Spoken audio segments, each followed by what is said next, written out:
going? Okay, jazz. At least you're cooperating. Yesterday, Reed was too cool to do jazz hands. We're live.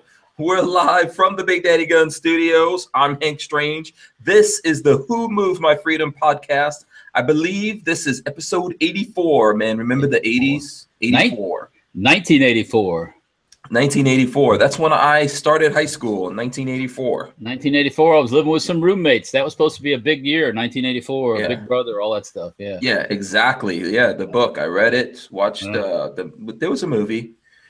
All that stuff. So it's me and Walter. That's who I'm talking to there. This guy with the, unusually massive cranium.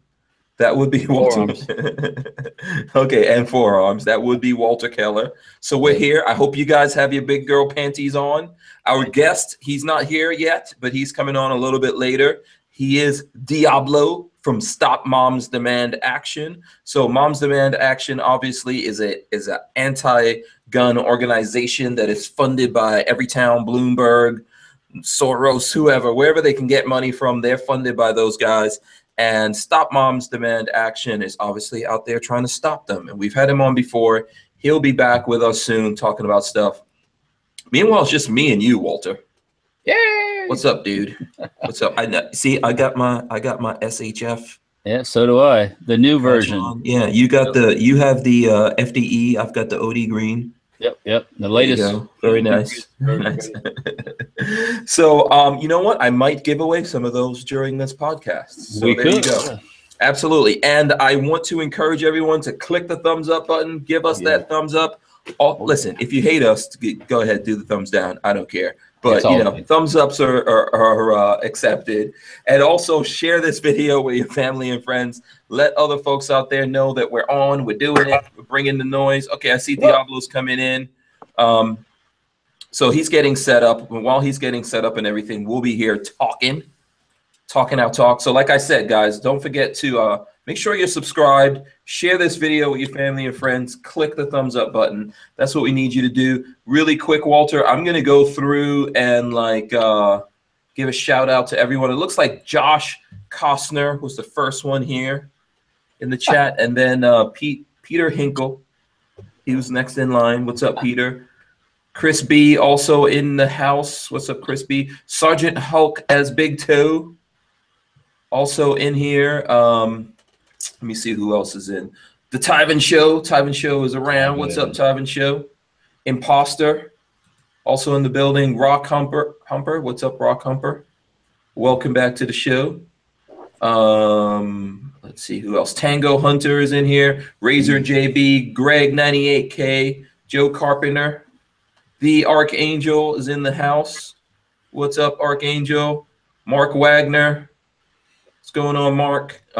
Weston Probst is also in the building. Ashrin McBee. What's up, Ashrin? What's going on? Chris Bullis, Screaming Skull Saloon. DC2 Mega Boost. Yeah, I mean, you recognize these names, right? So Josh Lee. No, I never seen him before. No. Yes, you have. Stop it. What's up, Josh Lee? Brian Quick is also in here. Mindless Focus. Scott Kimball. The Juice. Chin Rot Chin. Yeah. Yeah, the Juice. What was that? Chin Not Chin? Chin Rot Chin. Okay, yeah. He's been here before. Gorillas and Guns. David Baldner. Highway Run 77, Dallas Purcell, KG Hall, Old Doc Sims, Rick Resler, Mark Duvant. There's just, there's a lot of cool names in there, a lot of badass names in there too. So shout out to you guys. Like I said, we've got patches. So, I don't know if anyone wants a patch. Let the begging begin. I'm not doing it yet. Lola's not here. I can't do it if Lola's not here because I can't give everyone a patch. No. So let's give it some time. And when Lola's here, plus that's a little incentive to stay with us and watch and share and all that. We'll give some away, but I'll be giving these away throughout the coming days. Oh, you know what happened today? We got two different colors. So you know what happened today? What's up? What happened? My first Patreon person. Oh, cool. Who was that? Yeah, I'll have to look. I don't remember right off the top of my head. Sorry. But I was going to say, was it me? No, it wasn't you. Oh, okay. No. I $1. I need to get a dollar bill. Nice. That's nice. I need to get my act together. It's all good, man. I picked a penny up today. I'm good. Yeah, absolutely. You know, it all adds up, my friend. Yes, it does. Yes, it does. You know, what's that song that Regis, I know Regis stole it from someone else, but Pennies from Heaven.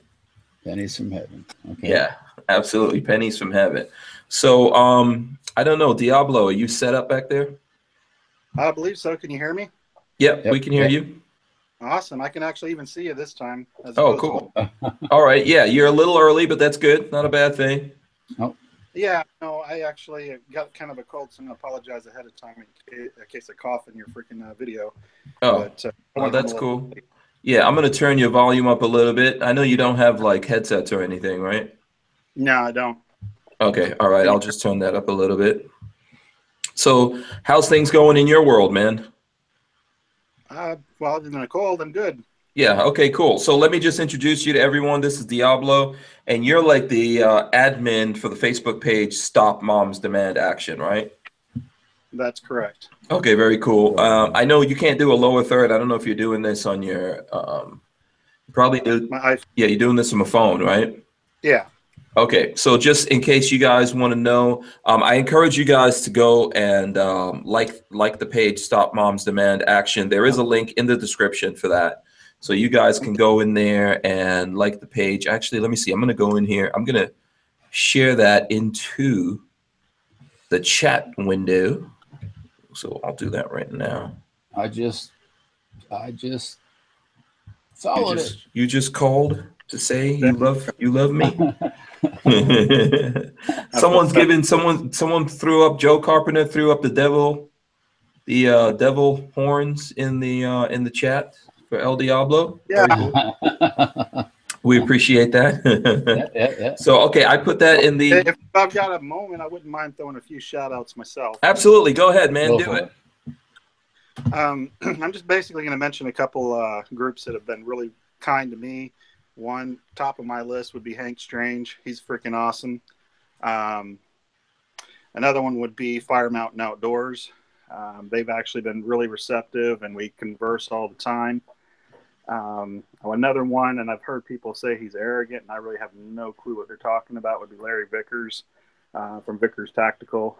These are all great guys, and I'll even throw it out there because of some of the discussion topics we're talking about today. But Iraq Veteran 8888, I've spoken with them in the past as well, and I've had nothing but good things to say about them. So we'll get more into that a little bit later.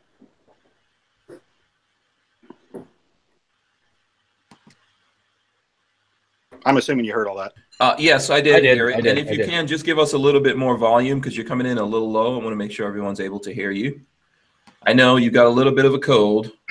Yeah, I do. There you go. Okay, that's better. That's better. Okay, good. Okay, so shout out to all those guys, good guys. Eric does support a lot of people out there from IV 8888. He does that. You know, he's a good guy. Larry Vickers. Have I ever met Larry Vickers? No, I don't think so. But I am a fan of Larry Vickers. You know, I like his videos. He's always been, he's not one of those people, in my experience, who's felt like he was too big to talk to someone like myself. Right.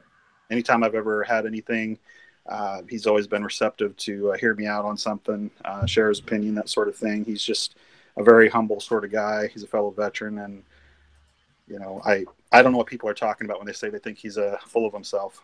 Personally. No. Okay. And also, look, the Fire Mountain Outdoors dudes, those are good dudes, man. Love those guys. Yeah. Good guys. Yeah, those are my buddies. Yeah, absolutely. Now, that Hank Strange guy, I don't know. I'm like, he's a jag-off. You know what I'm saying? He's a freaking jag-off. Yeah, that guy you got to look out for. So these are people, in my opinion, that I'm going to just highlight. And there's others too. I don't want to take all day. There's quite a few, but these are the guys who have taken the time to make me feel like a part of a community, and yourself included. And I appreciate the fact that you're having me on. Oh, thanks. You're very welcome, man. And thanks for taking the time to hang out with us. We enjoyed it the last time you were on. I think folks enjoyed it as well.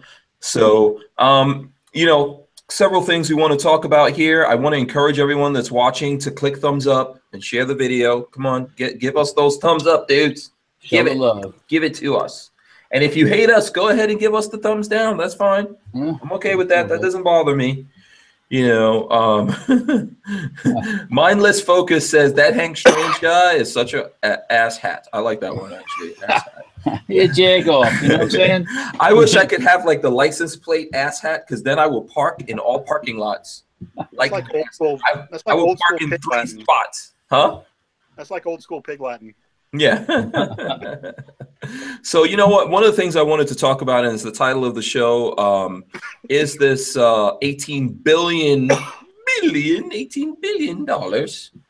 know, $18 billion donation by anti-gun billionaire George Soros. Where did somebody get, I'm just curious, George Soros, how has he made his money? I always hear that wasn't he like was he got the Nazi gold or something? And because that story that he's a Nazi and all. It's possible. You want us to look up George Soros so we could tell people about George Soros and where all his money came from? I'm sure he's got even more billions than that. But a lot of those dudes that are about to kick the bucket, they're out there like making sure that even when they're gone, that it's too bad he couldn't have a accident. I'm sure he's got armed guards watching him. So it says here he survived Nazi Germany, Nazi occupied Hungary. Yeah. So he was a Hungarian. Okay, I don't know about that. I mean, the story is he was SS. Yeah. So. Oh, you have proofs of that? That's why I was asking folks. You know, they might have some. Yeah, I don't know. I'm not saying he isn't, but you know. So it looks like he's just a big investor. Weston Probst says he makes his money on currency trading. Yeah, he's a big banker and all that kind of stuff. Wow. That's how he made his money. So, you know, he's been married a bunch. Hey, I'm not knocking him for that. You know. Whatever. So what I know is he's against us, and he's against people who think like us, not just specifically gun guys. Oh. But you know, he's given up the $18 billion. So you know, some of that money's coming in at the gun community to shut us down. What do you think about that, Diablo? Well, you know, the interesting thing, and this is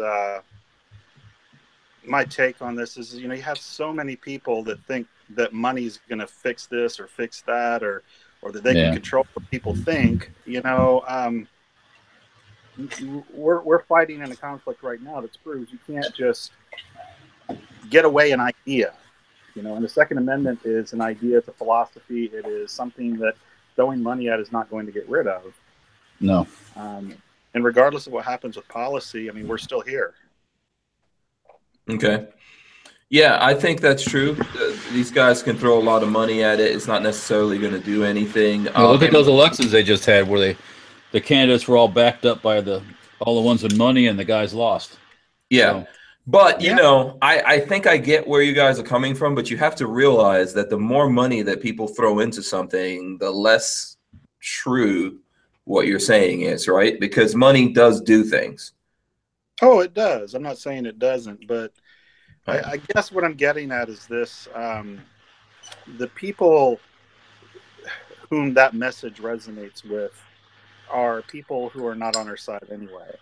Yeah. So, I mean, what it really does is it consolidates a lot of people to vote in critical elections. So it's advocacy, if you will.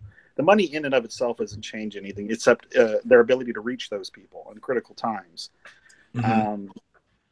You know, one of the things here in Washington State with I-594 was the NRA did not put a lot of money into trying to fight. And it really ticked a lot of people who were pro-gun in Washington State off, because it's like they just rolled over and let it happen and just basically threw us to the wolves. It's kind of what a lot of people feel like. So, yeah, there's something to be said for spending money on these kinds of things, but it's not really throwing the money at it's not changing people's minds. All it's doing is it's rallying the troops in critical points and times. Yeah. I think in a lot of cases we're all on both sides preaching to the choir. I forgot who it is here. I'm trying to see. Imposter said, "Where are our billionaires?"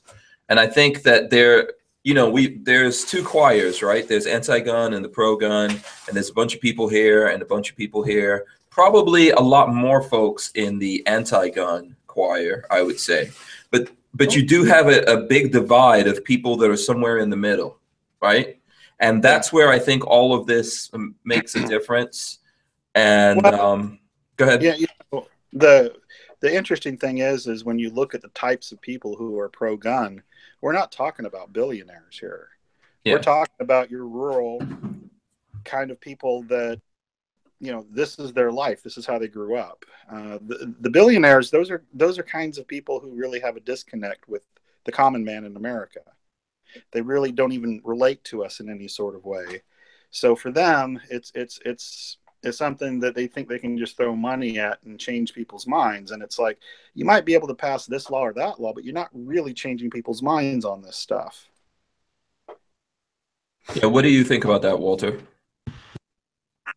Oh, Walter's, you're muted. Oh, no, I got it back on. I didn't want, I'm messing with an AK, so I don't want to hear Yes, I noticed you were making a lot of noise. I wish I had a button that I could press and reach through and like smack you in the back. I turned the mic off. Eventually. Go ahead. Yeah, I have to agree a little bit. I mean, you can throw all the money you want at something, but you have to have, if you were buying votes with that money, it'd be different. Because you're not getting 18 billion votes. All you're getting is all you're doing is financing the TV people and the writers and the people that make money on advertising. That's the way I feel about it. That's like the political campaigns where they spend hundreds of millions of dollars. It's like the only people that benefit are the advertising, the TV companies and the guys that print the signs.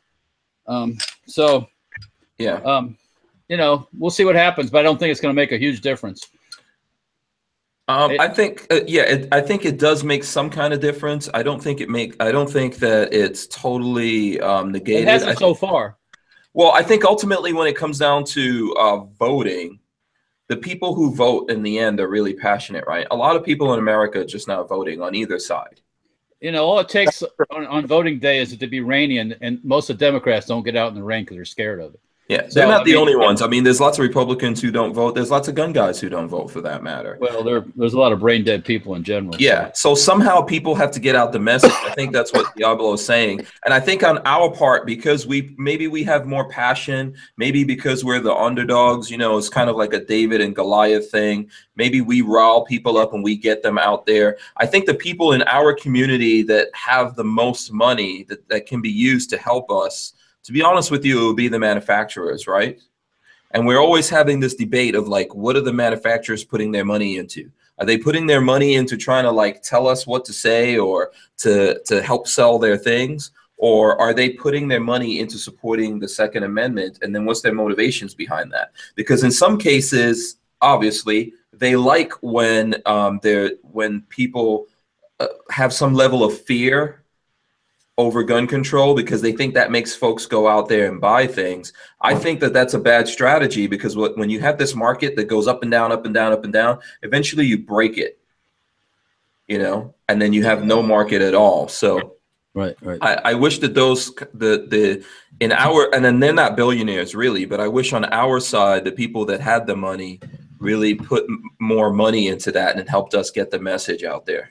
What do you think about that?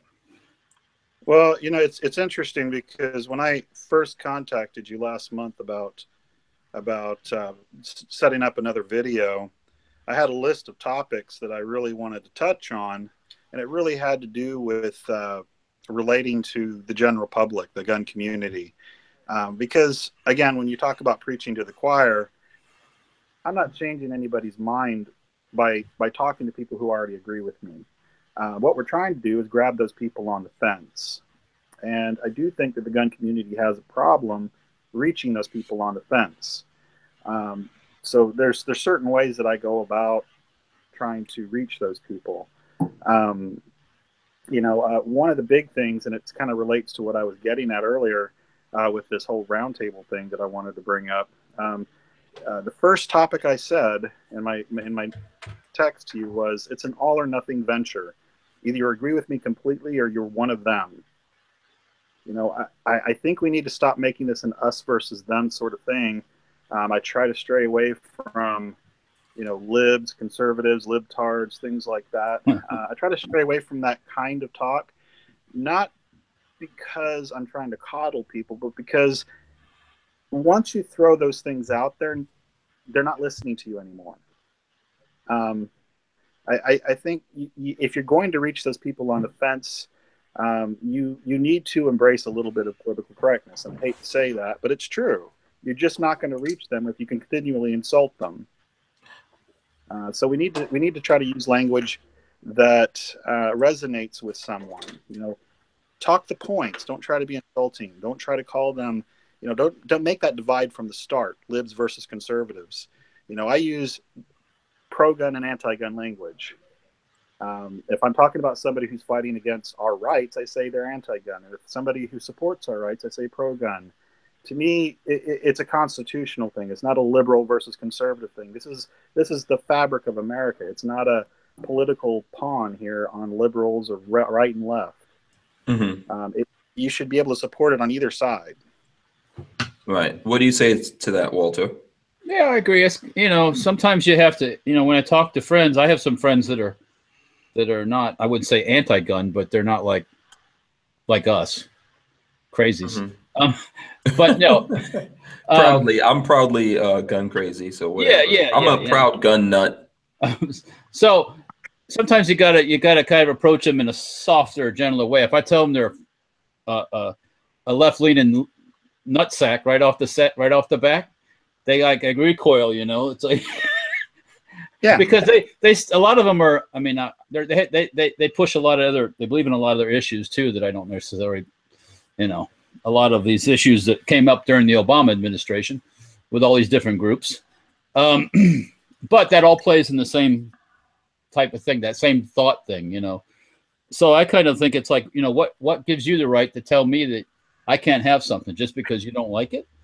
No, that's not going to work. I'm not pushing my gun stuff on you, so don't push your anti thing on me, and life will be good.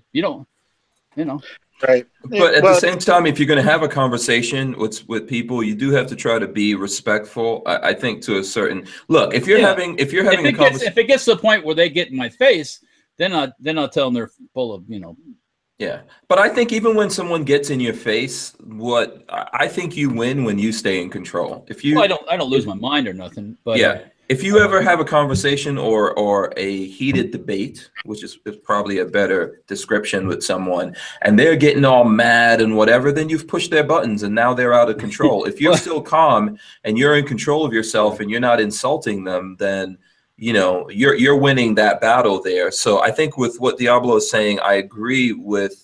I don't agree with 100% of it. I'll be honest, and I'll be happy to hear what everyone else thinks. I think we do have to kind of be sort of evangelists, kind of ambassadors for the gun community and bring people in. Now, there's certain people who we know they're the enemy, and we should just not deal with them, not waste our time talking to them, and there are certain situations like what has come up recently that I don't think it makes any sense to try to negotiate anything. No, there's nothing to negotiate. Yeah. So I don't know if that's what you were referring to. Not necessarily. This is not about negotiating. That's not really the point that I was going for here. What I'm getting at is this. Would you rather have somebody 70% on our side and maybe we have an issue with one or two of the positions they take, or all on the other side because we basically insulted them? Well, yeah, you have to be civil. You have to be civil about things, They might go anti just because you treated them badly. Right, and that's what I'm getting at. Right.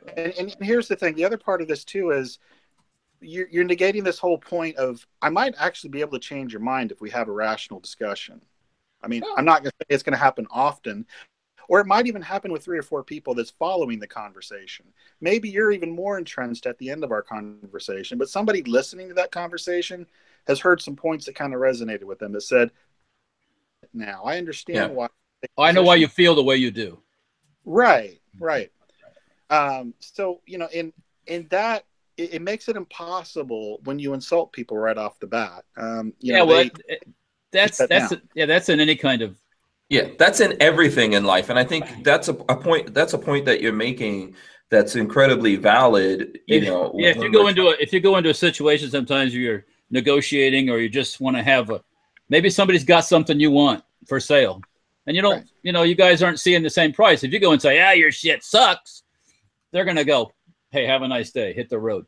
If you go, "Hey, man, let's talk about this," and next thing you get a little friendship going, get a little, and next thing you know, you get your stuff. So right, and part of the other thing too is I try to advocate discussion. I'm not trying to get a room full of people that's basically a cheerleading squad. I want a little bit of diversity and points of view so that we can hash these things out. I don't want people afraid to bring something up. Right. Otherwise, our arguments and our conversations get stagnant. Like in our last video, I brought up a topic that took up probably 80% of the video. And quite frankly, I probably made a few enemies on there. But I thought it was an important question to ask. That was really the point. In some of these communities, it's, people are ostracized for even asking the question. Right. So in terms, I'm sorry, go ahead, finish your point. I was just going to say, ultimately, after that video, I actually came up with what I thought was a pretty good answer. It's not so much that I disagreed with Walt or yourself on some of these things, but if I'm having a discussion with somebody who's not convinced, because Walt and I agree on this, and for Walt to say, because I can, I'm fine with that. But somebody I'm trying to convince might not be. I need an argument. What were we talking about? Because I don't remember.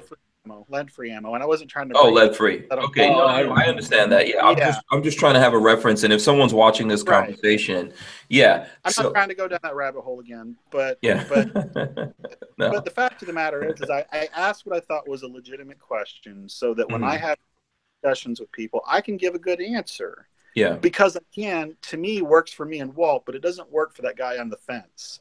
That's not the kind of argument that's going to bring them to our side, and that's really what I was looking for. I needed to be able to explain to them why the gun community is opposed to this in a way that they can relate to. And even if they don't agree with it, they can at least understand. And they're not just looking at me like I'm being completely unreasonable.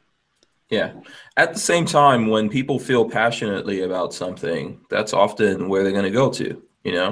If you're talking to a person who likes driving, my brother is a good example of this. He loves to drive, and he will only buy stick shifts. We had this conversation today, and we were talking about. I was telling him about. He's got a limited choice, though. Yeah, I was talking to him about a particular vehicle that I was like, oh, this is cool, and he's like, yeah, I don't have any interest in this, not a stick shift. Now, we can have that same conversation that we did, with lead when it comes to this thing, and he's passionate about it.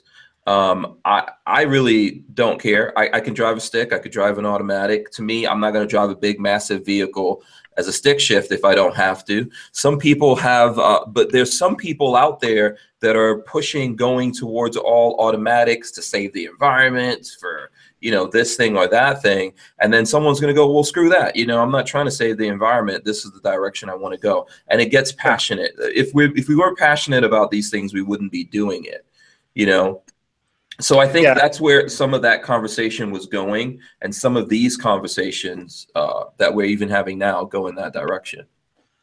Well, the really interesting thing is by the time that video ended, and I looked a little deeper even after the video, a lot of this has to do with the arm brace, quite frankly, because you're taking a firearm that was at one point a rifle, and it's now a pistol.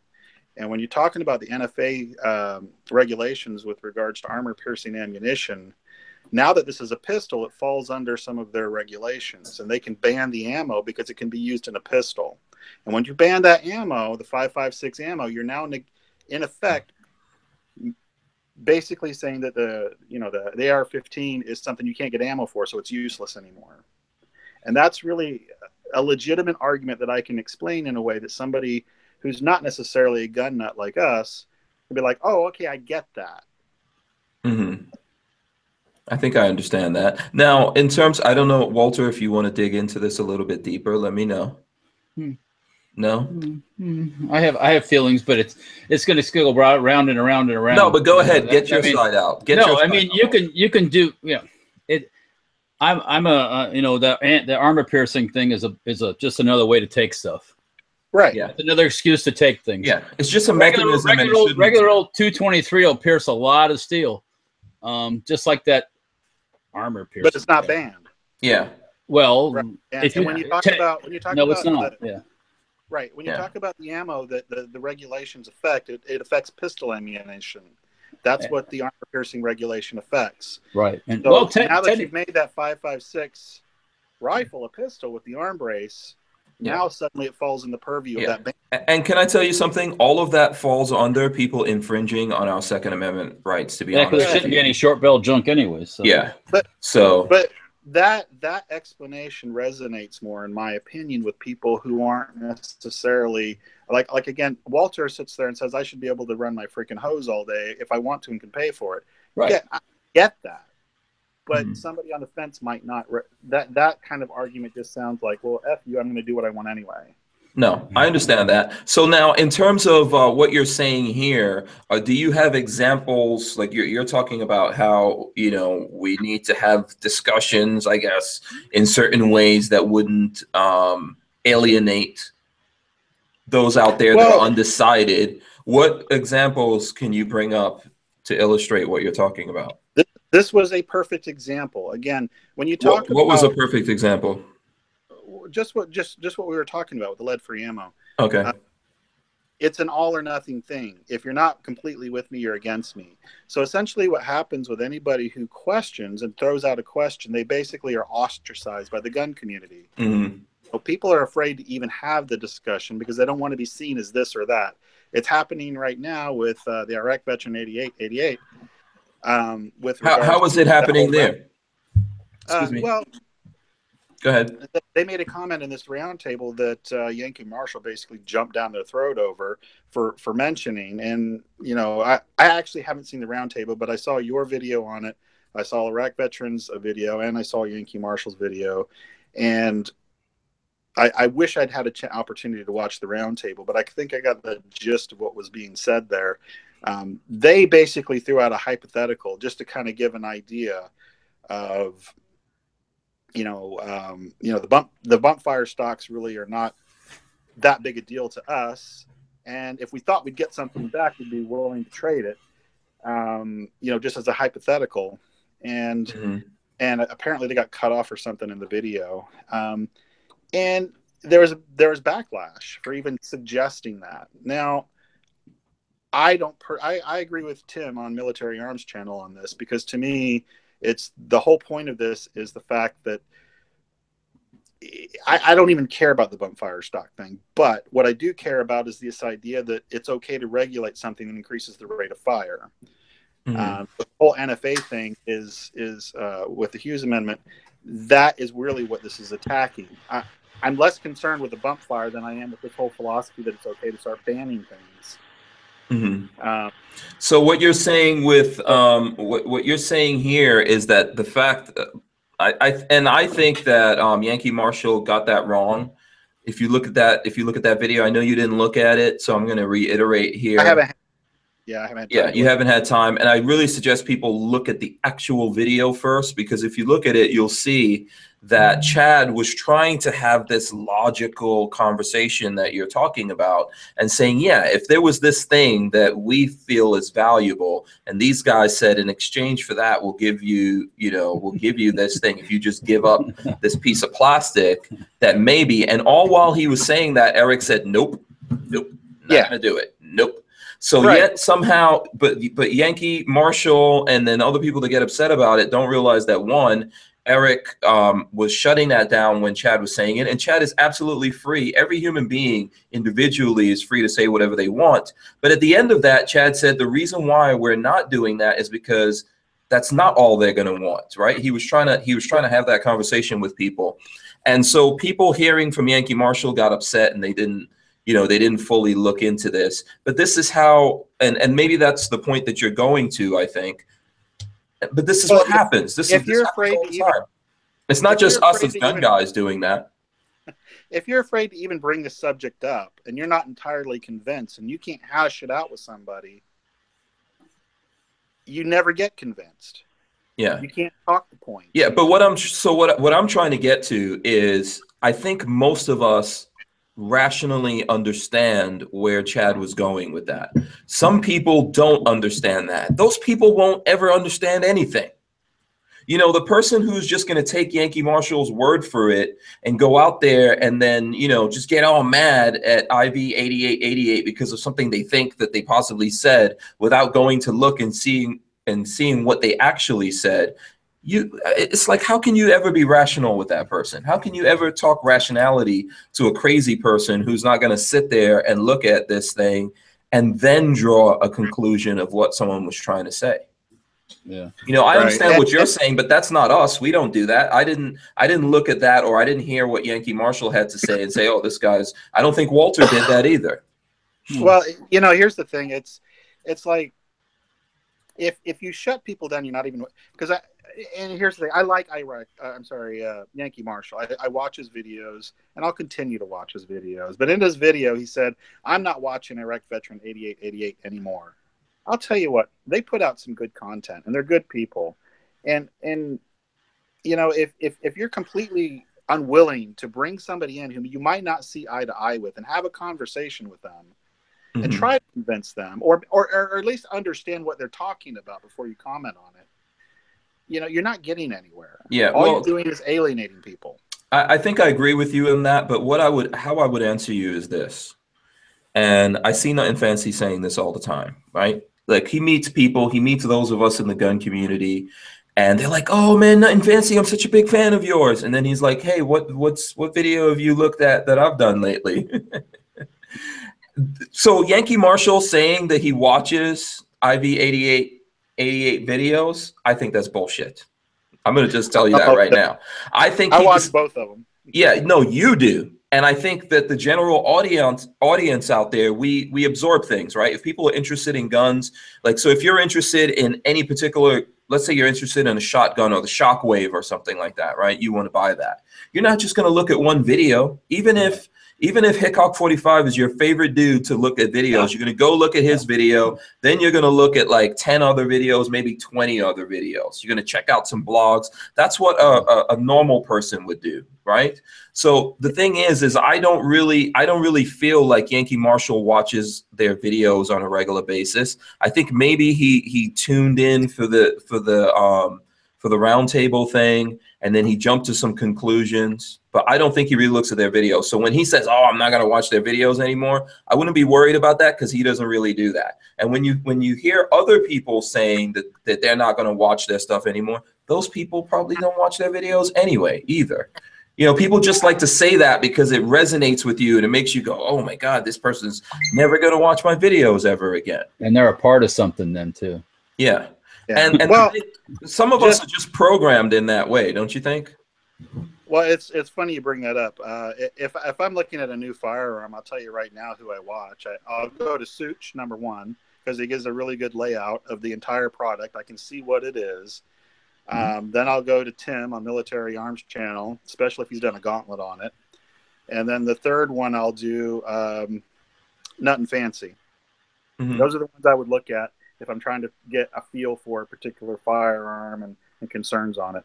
Yeah, and that makes you, in my eyes, a regular gun guy, and you're doing what a normal gun guy would do. It's the same thing like someone watching you here on this show and then drawing a conclusion about you, and then they want to get to you, but they've never liked the Stop Moms Demand Action page, or whatever, right? They've never liked it. But they don't like a particular thing that you're saying, and they're like, "Oh, I'll never support your page. I just unliked your page." They weren't doing it in the first place, because if they were watching you in the first place on a regular basis, they would know that that's who you are. So for example, if it's a pro Second Amendment guy and he's like mad at you because he thinks you're not, he would know that you are very pro Second Amendment, right? Yeah, definitely. Yeah. And the funny thing is I was looking just before I came over here. In the 3.5 to almost 4 years that I've been doing my page, I've banned 11 people. 11 people. I allow conversations to take place on my page, and normally the only time I'm going to jump in and say anything to anyone is if they're throwing racial epithets or just derogatory language. they don't have a point, that's the kind of stuff I'm going to step in and say, you know, this isn't going anywhere. You need to stop. But beyond that, you know, I couldn't care less about the cursing. You guys mentioned that in your other video. You know, I don't even mind an insult or two, so long as you got a point mixed in there. I actually try to get people to work through some of their disagreements, and they don't have to agree at the end of it, but I want the points highlighted. I want to know what it is they disagree on and why. And that way we've got the points covered, and people can kind of look at that conversation and say, well, I kind of agree with this, or I kind of agree with that. And they're not just, you know, this position or that position. They've got the reasons why behind it. Okay. I mean, I think I understand where you're coming from. I think ultimately what you're trying to do with your page, other than stop moms demand action, is you're trying to elevate the level of conversation that we're having, right? Exactly. Yeah. Right. My second point was just straying away from things like, you know, libtard and just that kind of language that really has no purpose in an actual dialogue. So just to shut conversation down, which I think there's a point at which that's I understand where somebody would, but some people use it as a I gotcha. They're just trying to show you up. They're not really trying to have a conversation. Yeah, I think it depends where it comes from. So we could talk about cursing in this thing, right? So we can have a really long conversation about cursing, and I could talk to people. Most of my videos, when we do the regular videos, I think I very seldom even curse in my videos. You might get a shit or something like that out of me or whatever, but for the most part, I don't do that in those videos. Even in these hangouts, I don't do that often. But I think there is a place for cursing or using that kind of language, and sometimes it's just therapeutic, to be honest with you. It's a release, yeah. Well, sure. Yeah, you know, if you're going to hammer in a nail and you bang down on your thumb, and you go, there's a study that says people who curse are more honest. Yeah, but it also just makes you feel better. You know, so I'm not saying, like, I think I understand where you're coming from, but I think at the same time, folks, and one of the reasons why I do what I'm doing here is to give the people on my side. I'm not even talking to, I'll be honest with you, I'm not doing this for anti-gun people or people who don't know where they're at. I think if you don't know where you're at, you go out there and you look into things or whatever, but I'm not going to custom make what I'm doing, especially in this format on this platform, for anyone. Around. Yeah, this is how I feel about things, and when Walter's on, that's how he feels about it. If you're on, it's about how you feel about it. I want the conversations to go in such a way. I'm trying to push for people to be better at debating the topic and relating to people who are on the fence. So we're trying to, again, as you were saying earlier, raise that level of conversation so that people are a little more articulate in expressing why they hold the positions that they hold, and hopefully changing some minds. Yeah. Or giving some people some things to think about. Yeah, I think it's a good thing that you're doing. I'm just trying to say to you that you're maybe aiming too high, you know. Because some of us just want to be country. Some of us just want to be ghetto ass. You know, some of us just want to be gun guys, and we just want to go fuck those libtards. And that's fine. And then some of us, there's plenty of places to do that on Facebook. Trust me. Yeah, and some of us though do communicate on a higher level, if that's how you want to put it. And what we should do is support those kinds of people. But to tell the individual person what everyone should do, you know, that's like, first of all, it's really close to communism, but the other, or some kind of ism. Yeah, you know, and the other thing about it is everyone's just not going to do that, you know, even though we really should. Like, I agree with you, we should try to elevate the conversation, but to a certain, you know, to a certain level. This is a Facebook page. I'm not telling anybody what they should or shouldn't do. It has nothing to do with that. It's just that when I look at places where you can do that kind of thing, I'm offering a venue where you can. There's not a lot of places where that kind of conversation goes anywhere. because it's just full of people who really just want to say libtard and snowflake, Yeah. which is fine. Yeah. But I'm trying if it makes you feel better. Yeah, that's like cussing in some places. Sometimes it's like having a Tourette's room where a guy could go in there and just get it out. I'm not going to say I don't think it sometimes, but I'm trying. I try to appeal to people's intellect versus their emotion, which is what the anti-gun people are trying to appeal to, is emotion. I'm trying to. It's all emotion. Right. And you can't. If you ask a lot of anti-gunners why they feel the way, they just stop talking. They don't have a reason. They don't really have a reason. It wasn't okay. Maybe somebody they knew got shot or something. They use that excuse. But for the most part, if you ask them, it gets quiet. They don't have a reason. They can't tell you why. Right. Do I need a reason? I think the gun community in general, that's not what we're about. We're not about, I'm sure we all have feelings and can get in touch with our feminine side. Whatever. I'm not trying to down women or anything. I refuse to get in touch with my feminine side. I won't budge 1 inch over to my feminine. I'm just teasing you. My feminine side is 5'2", and she's at home, and I hear her. Us men and women are different, so that's period.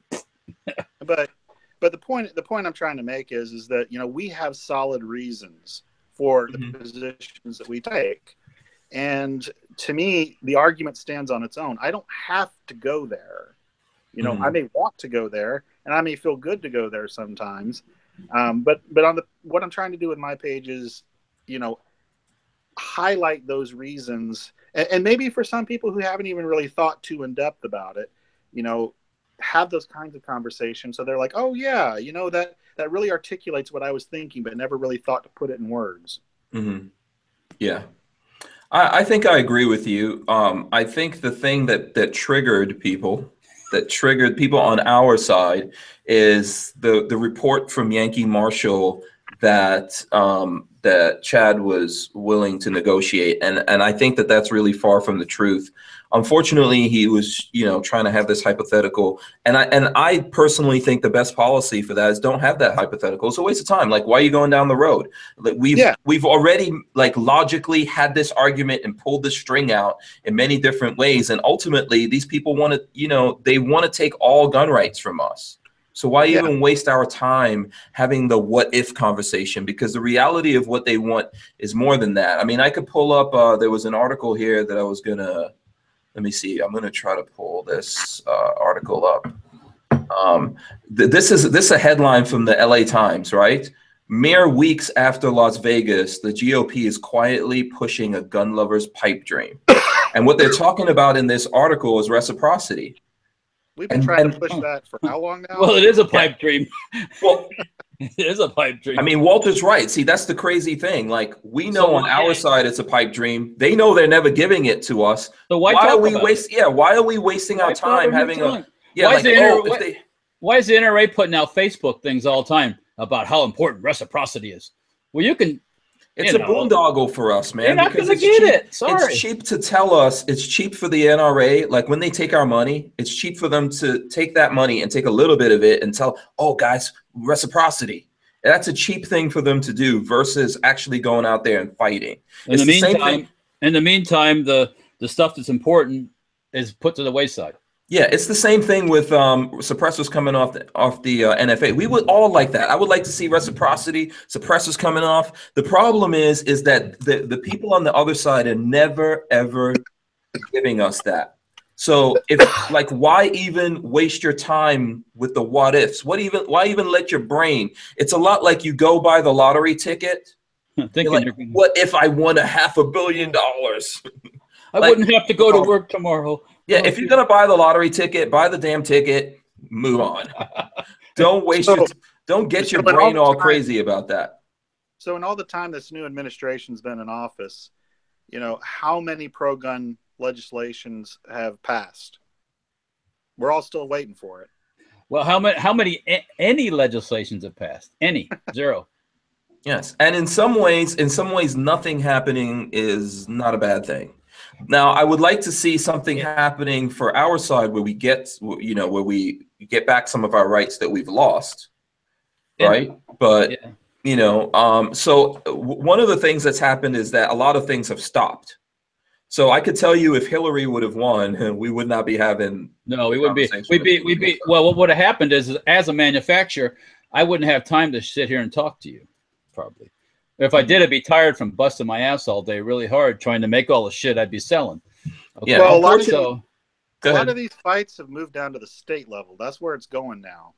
Yeah, and a lot of things have happened, actually. When you mentioned state level, things have happened in different states. Things like the LE sign-off going away on NFA stuff. That was a big thing. That happened during Obama somehow or another. I don't know how that happened. But little things have happened that don't get a lot of airplay. So yeah. Well, if you think about it, if Hillary won and then Democrats got a majority, they're not going to be bullshitting around with us like the Republicans are. Basically, the Republicans are refusing to pass laws. They have a supermajority, and they have Trump in the White House, so they can pass laws. And he'll be happy to sign. He'll be happy to sign like a healthcare bill or whatever they want to do. They don't want to do that, so that's the problem. But if Democrats were running shit around here, it would be the opposite. They know how to control each other, right? They know how to get people in line. They twist the purse strings, and everybody jumps in line. Well, I mean, that's the reason why you had Hillary running in the first place, because back when Obama was first running and Hillary was running against him, they told her, listen, you got to step out. And if you step out, we'll support you after he's had his 8 years. So then they forced Hillary on people, and when people really wanted Bernie, right? On that side, people wanted Bernie, right? Bernie. I'm not saying that. What I'm trying to say to you is most Democrats, most liberals, they wanted Bernie. They didn't want Hillary. He wouldn't have pulled the numbers that Hillary pulled. Sorry. I don't think Hillary pulled the numbers she pulled. As we can see from evidence, they were doing a lot. There was a lot of voter fraud. Yes. Yeah, and with a lot of things that they were doing, like funding opposition research into the whole Russia thing and doing this thing and that thing, and still on election night, she got her ass kicked. Lost. Yeah. So that's the thing I'm trying to say to you. But if things would have gone the other way and Democrats were sitting here, this wouldn't even be discussions, man. You'd be like saying, damn, what are we going to do about this new, this gun control bill that President Hillary signed? Well, that's why it's important to, actually, I think a lot of people are missing what's going on also. The plan they're working on is getting rid of these, the rhinos. It's working. They're retiring instead of running again because they won't get reelected. And once they get rid of some of these rhinos, they'll have the votes they need to get things done. And don't be surprised if nothing happens till after the congressional elections next year. Because after that, they can do whatever they want. If they can get a few more seats and stuff, they'll be able to run the show. So. Yeah, but that's not guaranteed. Nothing's guaranteed. Well, nothing's guaranteed, my friend. But yeah, survey says from past things that it's just like it's all the anti-gun bills that are sitting around that are getting one by one. They're all going away because of the time, and they're getting thrown out and this, that, and the other. So time's on our side, like I keep saying. Okay, it may be on our side, but we have to keep up the pressure. We cannot allow ourselves to become complacent. As Diablo was saying, there are bills that are coming in on the state level. Illinois got something coming up. All you guys in Illinois, listen up. They're trying to shove something up your backside right now. So get out. That's the truth, man. You got to talk. You can't be pushing. Pay attention to your state attorney generals. They are banding together like the whole mayor thing from before. All those leftists, sorry. They are. There's no sweet talking those people. They're leftists. There's no convincing those people like that. You're not going to talk them into your way. You got to call a spade when it comes to those guys. They're freaking leftists. So, might as well be talking to this cabinet. Yeah, and at the same time, no, I think he said you might as well be talking to the cabinet. Yeah. And I think at the same time, I know folks wanted us to talk about this, so I'm trying to look up the pro Second Amendment rallies. I'm trying to see where I had that. I had some things. Can anybody tell me if they purposely planned these rallies the day after the Tet Offensive is supposed to start? What Tet Offensive are you talking about? November 4th is supposed to be the uprising. Yeah. So I don't know. I don't know what's going on. I'm going to have a couple AK mags loaded just in case. You know. Okay, But, so okay, before we talk about November 5th, then I guess we have to talk about November 4th. Diablo, what do you think about like Antifa's declaration on November 4th that we're going to be in civil war? Is that like Y2K? Yeah. I think anybody that tries to freaking have civil war with me, I'm going to freaking shoot their ass. Yeah, I'm not worried about that. I don't know why anyone's really worried about that, because that's any day. They could do that any day. Any day they want to bring it, they can bring it. I won't have anything to worry about. But there was a thing I saw on Facebook today, the cities where it's supposed to happen at, you know. I sure hope those popo departments get their water cannons out, because it just washed the streets. You know, I'm tired of seeing these people doing this stuff and screaming and hollering and getting all upset. Just wash them down.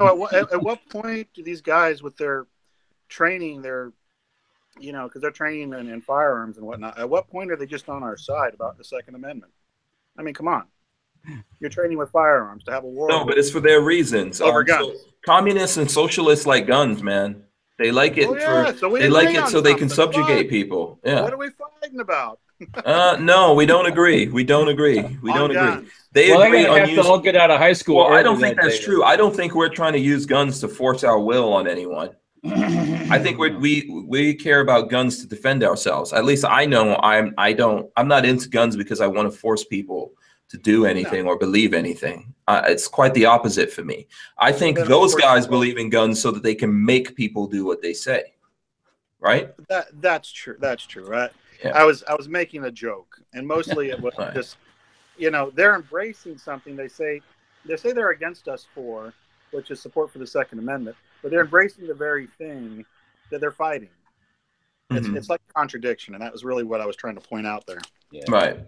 Oh, yeah, Tyven says the new Call of Duty comes out more on the 4th, so none of those high schoolers in Antifa playing Call of Duty. Okay. And then someone saying November 6th is the Antifa thing. Okay, so now November 5th, which Weston Probst is saying, remember November 5th. So that's like Guy Fawkes Day, the 5th of November and all of that. I know a little bit about that, living in England for a little while. So November 5th is a Sunday, right? It's a Sunday, and the folks who are putting this together, I did put a link for this because the folks who are putting this together are saying that those of us in the gun community or whatever that should be helping them share this thing and not helping them. I don't really know that much about this. I think it's called 2A Capitol Rally, and I put a link in the description of this video to the Facebook page for those of you that want to go there, check it out, and see what's going on. And basically, I think they're calling for people to rally at their state capitals. Is that right? Well, I think a part of our political process is that people have a voice. And I may not agree with your voice, but I agree with your right to it. So if they're going to go to the Capitol and shout Antifa or whatever the hell they want to shout, go for it. What we're talking about is some sort of this is pro Second Amendment guys going to the Capitol. Yeah, this is pro Second Amendment guys going to the Capitol to remind the elected politicians that we are pro Second Amendment. What I'm saying to you is that the planned day to do this is I think it's a Sunday, November 5th. I know Walter and I we're going off to Vegas. We're not going to be back while all this is going on. I support people doing it. I think if folks, I think they picked a Sunday because maybe everyone will be off. Some people will probably be in church. Maybe after church, you go down to the Capitol or whatever and have a rally. I think there's not going to be too many politicians in the Capitol buildings. But maybe you make enough noise, they'll see it on the news and they'll hear your voice and all that kind of stuff. So, well, if the news airs it. And I got nothing against the other side doing their thing, as long as it doesn't turn into the normal thing that it does turn into, it's just violent. You know, and that's when I call the popo in to clean the streets. No messing around. And that'd be on our side too, same way. None of that monkey business. But when you're breaking people's windows in their businesses and stealing stuff and assaulting the popo, it's time to clean up. Sorry. You got no throw them all in. If you got to, put them in a quick little barbed wire fence thing, but and take all their masks off and put their pictures on the the newspaper won't print that, probably, will they? Because they're on their side. Well, anyways, put them on the internet someplace so everybody knows who they are. So their high school teachers know who they are. Yeah. But I think that, okay, so on that side, obviously, but on our side, I think what they're calling for is for people to peacefully go to their state capitals. Just That's gun fine. guys getting together and show like a show, not of really force, but unity, and saying, hey, you know, we are pro-gun.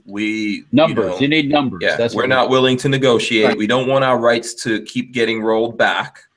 You know, we want or disappearing. We want things to go back to what they should be. We should have 100% rights, you know, under the Second Amendment. All of the, like right now, there's been all these little tiny things, these little cuts, and we've lost a lot of rights that we should still have. So I think that's what that's about. I'm personally not against it. I think it's something that's going on social media, through Facebook. Like I said, I put a link to it. Yeah, and if I believe there's someone that was communicating with Lola that wants to come on and talk about it, I'm fine having that guy come on and talk and getting some things out there and trying to drum up folks to come down there. I myself would like to know, like, you know, what's the purpose? What are folks going to do when they're down there? Are they just trying to get the news media? Do you really think that the news media is just going to come down there? The reason why Antifa is doing a lot of horrible things, because that's how they get on the news. If it bleeds, it leads. Well, I don't really agree with that. So soon as the media shows up, all hell breaks loose. Yeah. So, you know. Yeah. I think we need to be careful before we put ourselves in fight mode, because I know the way that I am, when I flip that switch into fight mode, that switch is not coming back down easy. You go die. Yeah. So I'm not trying to get into all of that. And I think that a lot of things that we do, it's like when we go to SHOT Show, man. When I go to SHOT Show or NRA, the media just completely ignores me. I always see them out there with their cameras and stuff, and they're like, yeah, let's not talk to that guy. Oh, he's got the weird hair, man. Stay away from him. I think it's a lot of things. I think they don't want to show black people going into the NRA. That's a whole nother. There's all kinds of things like that go down. They're always they're looking for that redneck guy, right? Quote unquote. The trailer park people you see at the tornadoes. Yeah, that they can get a nice soundbite in there and like you're saying, man, you know, make us look ignorant or whatever it is. So.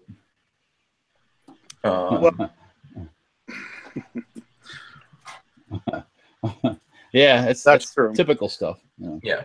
So anyway, when it comes to that, I don't know where you guys are at, but I think, hey, man, you guys, I think that there's nothing wrong with doing it and going out to the rallies, be peaceful, show up there, you know, mingle with other gun guys, and hopefully there'll be some big crowds out there.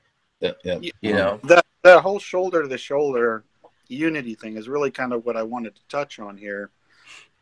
You know, you can't get two people in a room to agree on every dang thing. It's just not going to happen. Yeah. This whole idea that the entire Second Amendment community, or even the anti-gun community for that matter, is going to agree on every freaking thing, it's just asinine. Yeah.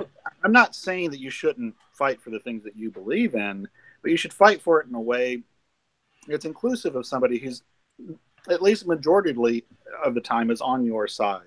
You shouldn't be alienating them to a point where, oh, I'm not going to watch their videos anymore. I'm not going to go to their page anymore. I'm not going to do this or not going to do that. The thing with regards to the Second Amendment community that I see really hurting us is when we try to wrap ourselves in other issues. Now, it's one of the issues I've always had with the NRA. When they try to wrap other political issues in the Second Amendment fight. Because to me, when we're talking the Second Amendment, I'm on your side. But when you start straying from that and talking about other stuff and then trying to mix it in and say it's all the same thing, that's where we start getting divisions. Right. So what's the other stuff that you think is distracting?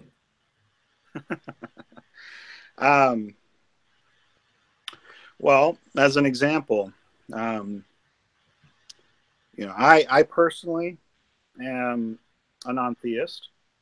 And when you start wrapping gods and gun together, quite frankly, I'm fine if you do. It's when you sit there and put videos out talking about the godless left. Now, I'm not left, but I certainly don't appreciate being insulted in that way. I have a hard time financially supporting an organization that would insult me. So, you know, they did another video a little later where they were who did this video that you think was insulting? Dana Loesch. Oh, so the NRA. Okay, so you feel like they're doing some videos that are insulting to folks out there who are either atheists or agnostic. Yeah. I'm agnostic myself, but you know, one of the things they kind of did that redeemed themselves, in my at least to some extent, in my opinion, was they did their NRA show here, and Dana actually did go out and talk about the LGBT community being embraced by the gun community, and saying that they were part of the gun community. They are part of us. Yeah. You talk about pink pistols and things like that. Okay, so when NRA went to and like created their rainbow representatives, are you saying they didn't pick out an atheist or? Well, what I'm getting because the reason why I'm asking you that, because that's how NRA approached this thing. They went and got a black dude, and they got some different people. They got like a guy with a bunch of tattoos, and you know, then they got Dana. Maybe they got her to be the white chick that's very religious. I mean, and she's just doing her thing. I think that the representatives out there are just doing their own individual things. Is it that you feel unrepresented amongst the Rainbow Coalition that they put together? What I mean, that's funny. Can I pick my color? I don't think of the NRA when you say that. Well, isn't that what they did? Am I wrong? Am I seeing this wrong? Please don't mix the NRA and Jesse Jackson together. Don't mix those two together. Don't cross that. Sometimes they're not that far apart in my mind. No. What I'm getting at more is that, you know, it would have been better if they'd just not gone there to begin with and alienate people that potentially would be on their side. That's what I'm getting at. Now, when they try to include people that highlight the diversity of the Second Amendment community and try to dispel this idea that we're just a bunch of old white guys, that kind of thing I think is helpful. Yeah. You know, but when they sit there and almost intentionally alienate an entire community, and you haven't even tried to reach out to them, and I'll admit it, there are a lot of anti-gun non-theists. It freaking annoys the hell out of me. I don't. Yeah, but because someone is an atheist, let's say, does that mean that they have to believe in guns or have to not believe in guns? I think everyone has the right to believe whatever they want to, and our beliefs are complicated. You know, and I think with Dana Loesch as well. I think she's doing her. And yes, the NRA is supporting that, and they're putting that out there. And obviously, it's offending some people. I'm sure Colin Noir doing him may be offending some other people. You know, the only thing, like, either they do nothing and they just have no one representing them, or they just have white dudes, you know, representing them, and then they get beat up for that. Or holding up their footlocks. Yeah, you know, or they try to have like an array of representatives. If you don't like the rainbow talk, they try to have an array of representatives, but there's so many different categories that people are going to fall in. And what I'm saying is, if you feel like her video alienated you because you're not religious, you know, would it make you feel better if there was someone who was able to put forward their views and they're not religious, or you just don't want her to put forward her views and include within that she's religious? No, I think what I'm trying to get at is it wasn't helpful for people from that community to stand shoulder to shoulder with you if they do already agree with the Second Amendment. It alienates people, and it's unnecessary, quite frankly. I remember what that video was about. It was about people saying, you know, don't pray, because it was over the whole French thing where they were doing the cartoons, and then the guy went over and shot the journalist, and she was saying pray for France, or pray for, I can't pronounce the damn people, the publisher that was putting that out. But she was saying pray for them, and quite frankly, I'm fine with that. But you know, what happened was a lot of the people from the non-theist community were insulting them for praying and saying, well, don't pray, enact gun laws, which we're talking about France. They've already got freaking gun laws, and it didn't protect So we have common ground here. You don't need to insult the community to make the point that it's okay to pray if that's your feeling and your belief. And the gun control laws are not going to help you. You know, we would rather you be armed to be able to defend yourself, so that this thing never got anywhere. You know, it was stopped at go. Okay. I think I understand where you're coming from. I think that when I think the whole question of alienating people is like it's a tough thing, right? Yeah, because no matter what you say, you're going to alienate somebody. Yeah, I just think that's just way too complicated. You're going to alienate people. I alienate people with my mohawk. Yeah, and it just makes them mad. And what am I supposed to do? People don't like the things you put on your hat either. You know? Yeah, and then people tell me, oh well, maybe if you just didn't have a mohawk, you do like whatever, man. If it bothers you, then it bothers you. But I'm not in control of what bothers you and what doesn't bother you. I think people should learn how to filter out things. And if this is who, like for example, and I'm not trying to defend Dana Loesch. I don't know her. I don't even watch most of the stuff. I think I've seen like 1 or maybe 2 videos that she's put out, and I still watch her videos. Yeah, by the way. Yeah, and for the most part, obviously, she's someone that's religious, and I don't have it's not a thing. Right, right. And I don't have a problem with that. I can see where you're coming from about staying on task. That's the, don't go wandering off task just to try to drag in some. You'll get the people if you stay on focus and you do what you're supposed to do. Right. Instead of coming out and saying you're against the slide fire, you should have just said, we need to take a look at things. It's not their position that. I don't think we need to take a look at anything. I think ultimately you can't do anything about it. You can't do anything about the fact that people are violent, and like just trying to bounce something back to the ATF. What the hell is that going to do? The ATF has already bounced it back. Yeah, it's just and it's also not their thing to do it. So yeah, and if you give them the authority to do stuff, wow, they don't want that authority. Yeah, well, I don't want them to have it. Well, they don't really have that authority technically. Yeah, when ATF comes out with some edict and people start saying that's the law, I thought laws were supposed to be passed in Congress and all that stuff and signed by the president. Yeah. Absolutely. Yeah. So, okay. So what did you have some other points or some other things you wanted to go into? We've probably beaten that to death.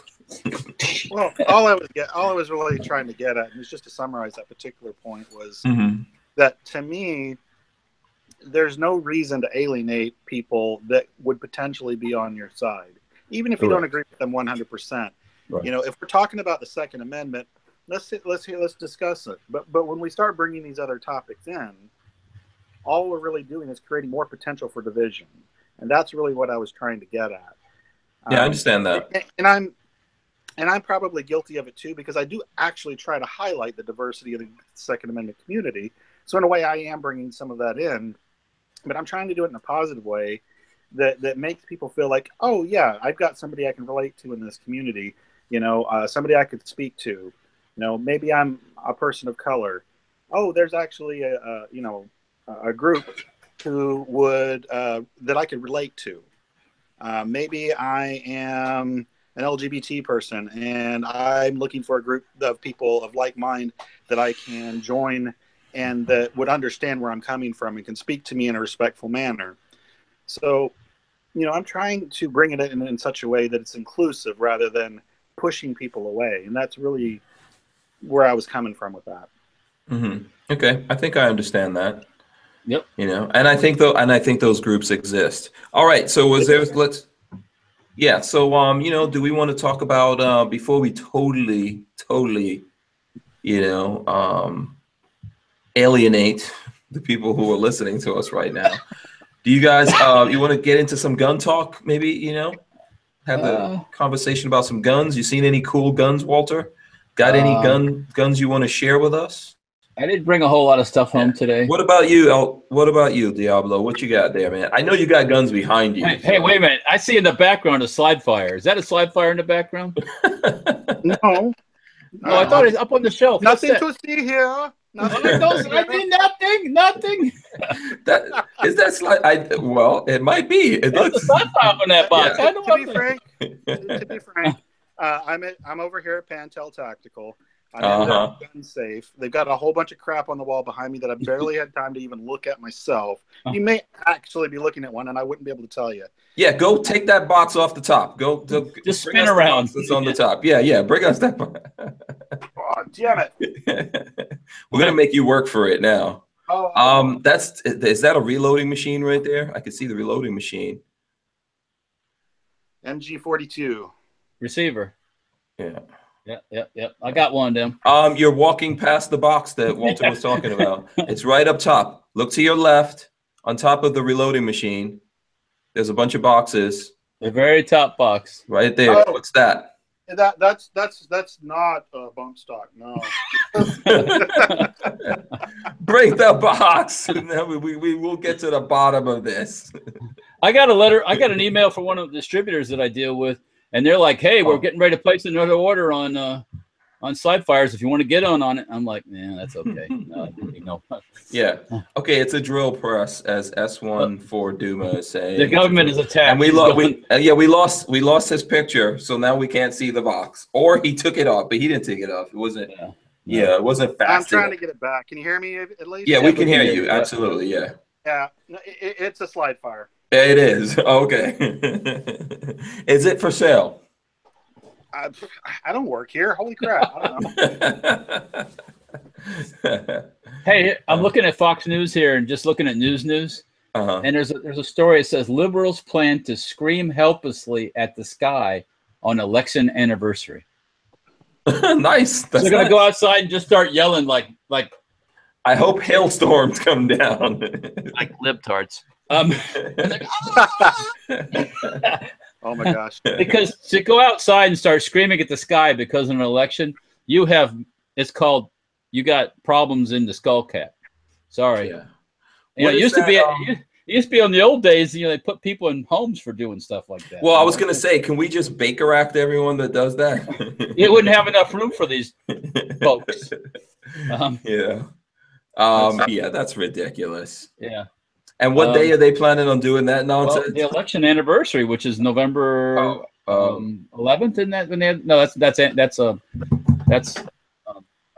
4th is anniversary is election. When did we have elections last year? I think it probably was. It was in November. I have no clue. Can't remember. It's in November. Strange. I know I happened to be in Las Vegas at the time. Whatever the heck. I think it was right after we came back from SEMA last year. Because everybody was on pins and needles before. Oh, I was still there. You came back. I was still there. That's right. Yes. Yep. Yeah, because I was there.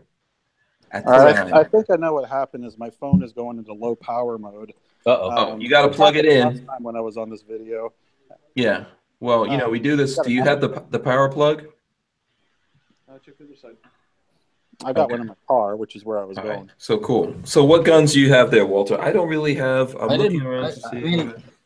We can have an AK pistol review here. I've got all those AK pistols from the video here. Oh, okay. Well, I do have an actual pistol. Oh, okay. That I could show while you're trying to figure out what you want to do. Oh, is that? Let me take a guess at that real quick. Okay, what is it? Move your hand so I can see the rest of it. I'll be right back. There you go. Between Diablo. You got me. What is it? I see a logo there, but I can't pick out. Okay, I'll lock it on me so that There you go. That's not a new. Here, I'll flip it around. I don't know if that'll help. Probably here. I'll bring it closer so you can see. I can see the name on the side. Yeah, now you can see. Right? Oh, it's a Smith & Wesson something or other. It's a Victory. Okay, is that 22? Yeah, 22. Okay. Yeah. That must be new.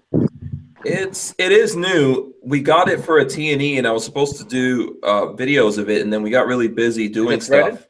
Yeah, it's threaded. And then, so what happened is there were other Smith & Wesson things we wanted to test, and the way the T&E stuff works is you either send it back to them when you're done, or you have to buy it.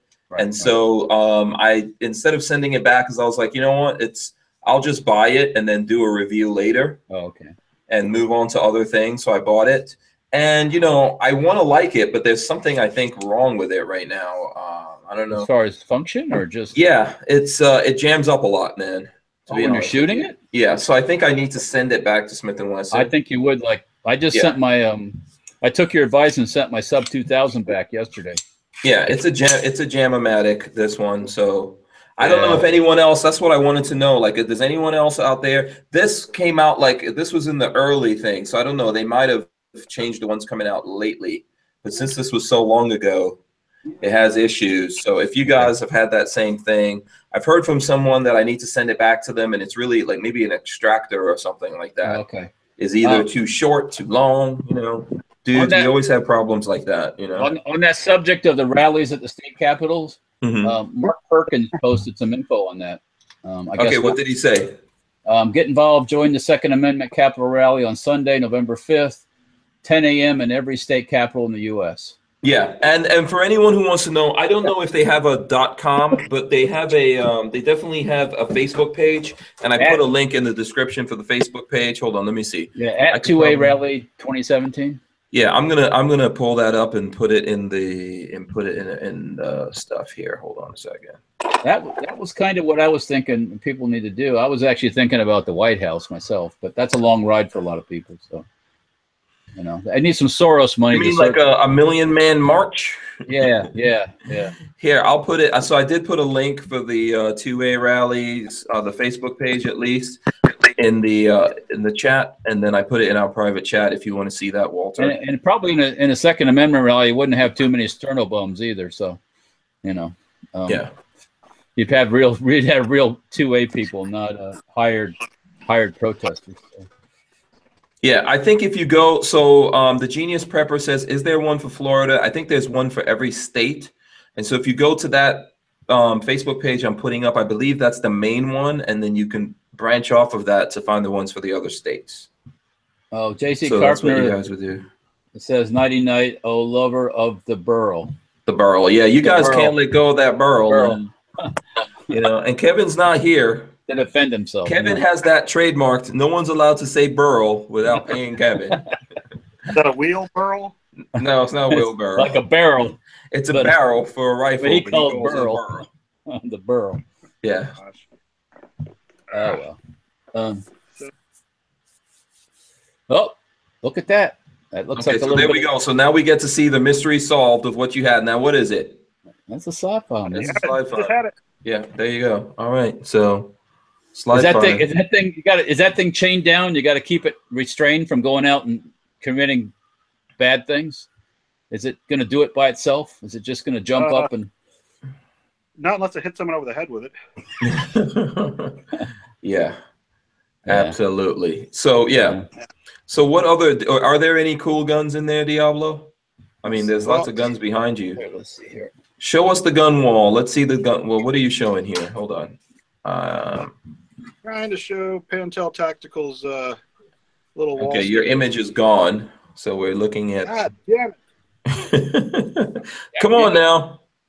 I'm here. I can see my video. Oh, okay. You're back. You're back. You're back. All right. Okay. All right. So meantime, back at the ranch. There's some. I see a bazooka up there. Some AKs. Bazooka. Yeah. I got your bazooka right here. So you said that's Pentel Tactical. What is it that they make? There's something that has their name on it. What is it? They're a gun store. Here in Oh, okay. Oh, I thought that was like a particular gun that they make or some kind of accessory. They do fabrication on some gun accessories, but nothing mainstream. It's just stuff for the shop here. Yeah. The Tyven Show says, can you turn your phone sideways? So I think if you turn it sideways, boom, there you go. Then we get a nice, okay. Oh, and the image is gone. Oh, no, there you go. He's there. Okay. Yeah, there you go. Yeah. When you turn it vertically, then it's a completely different image. So now what's that poster there in the background?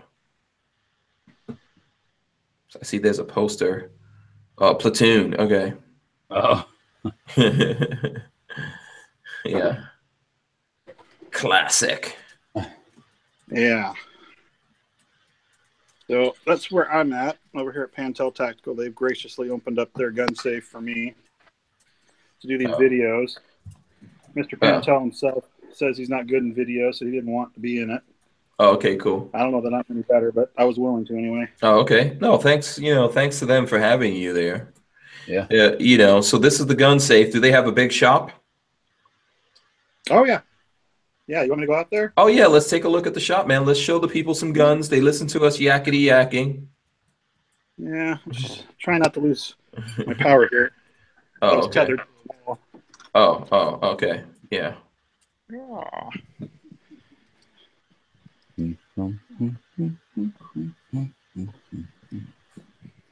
Not being locked out like before. Yeah. I'm going to throw this out here to the crowd here. I got some leather I need to rejuvenate on a knife. Yeah. What's the best product to use on dried up leather? Dried up leather?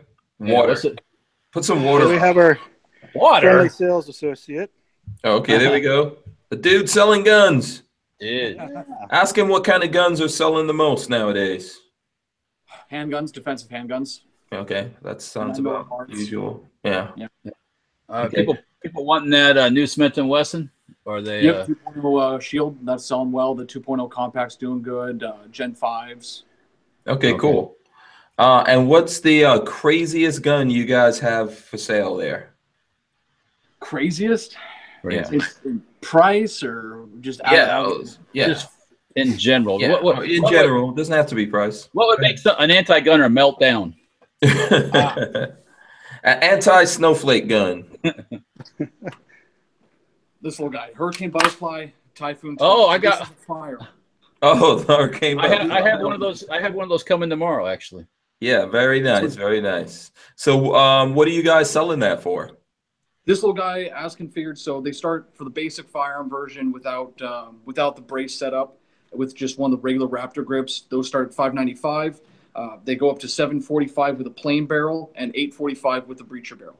Okay, and can someone coming in get the Hank Strange discount?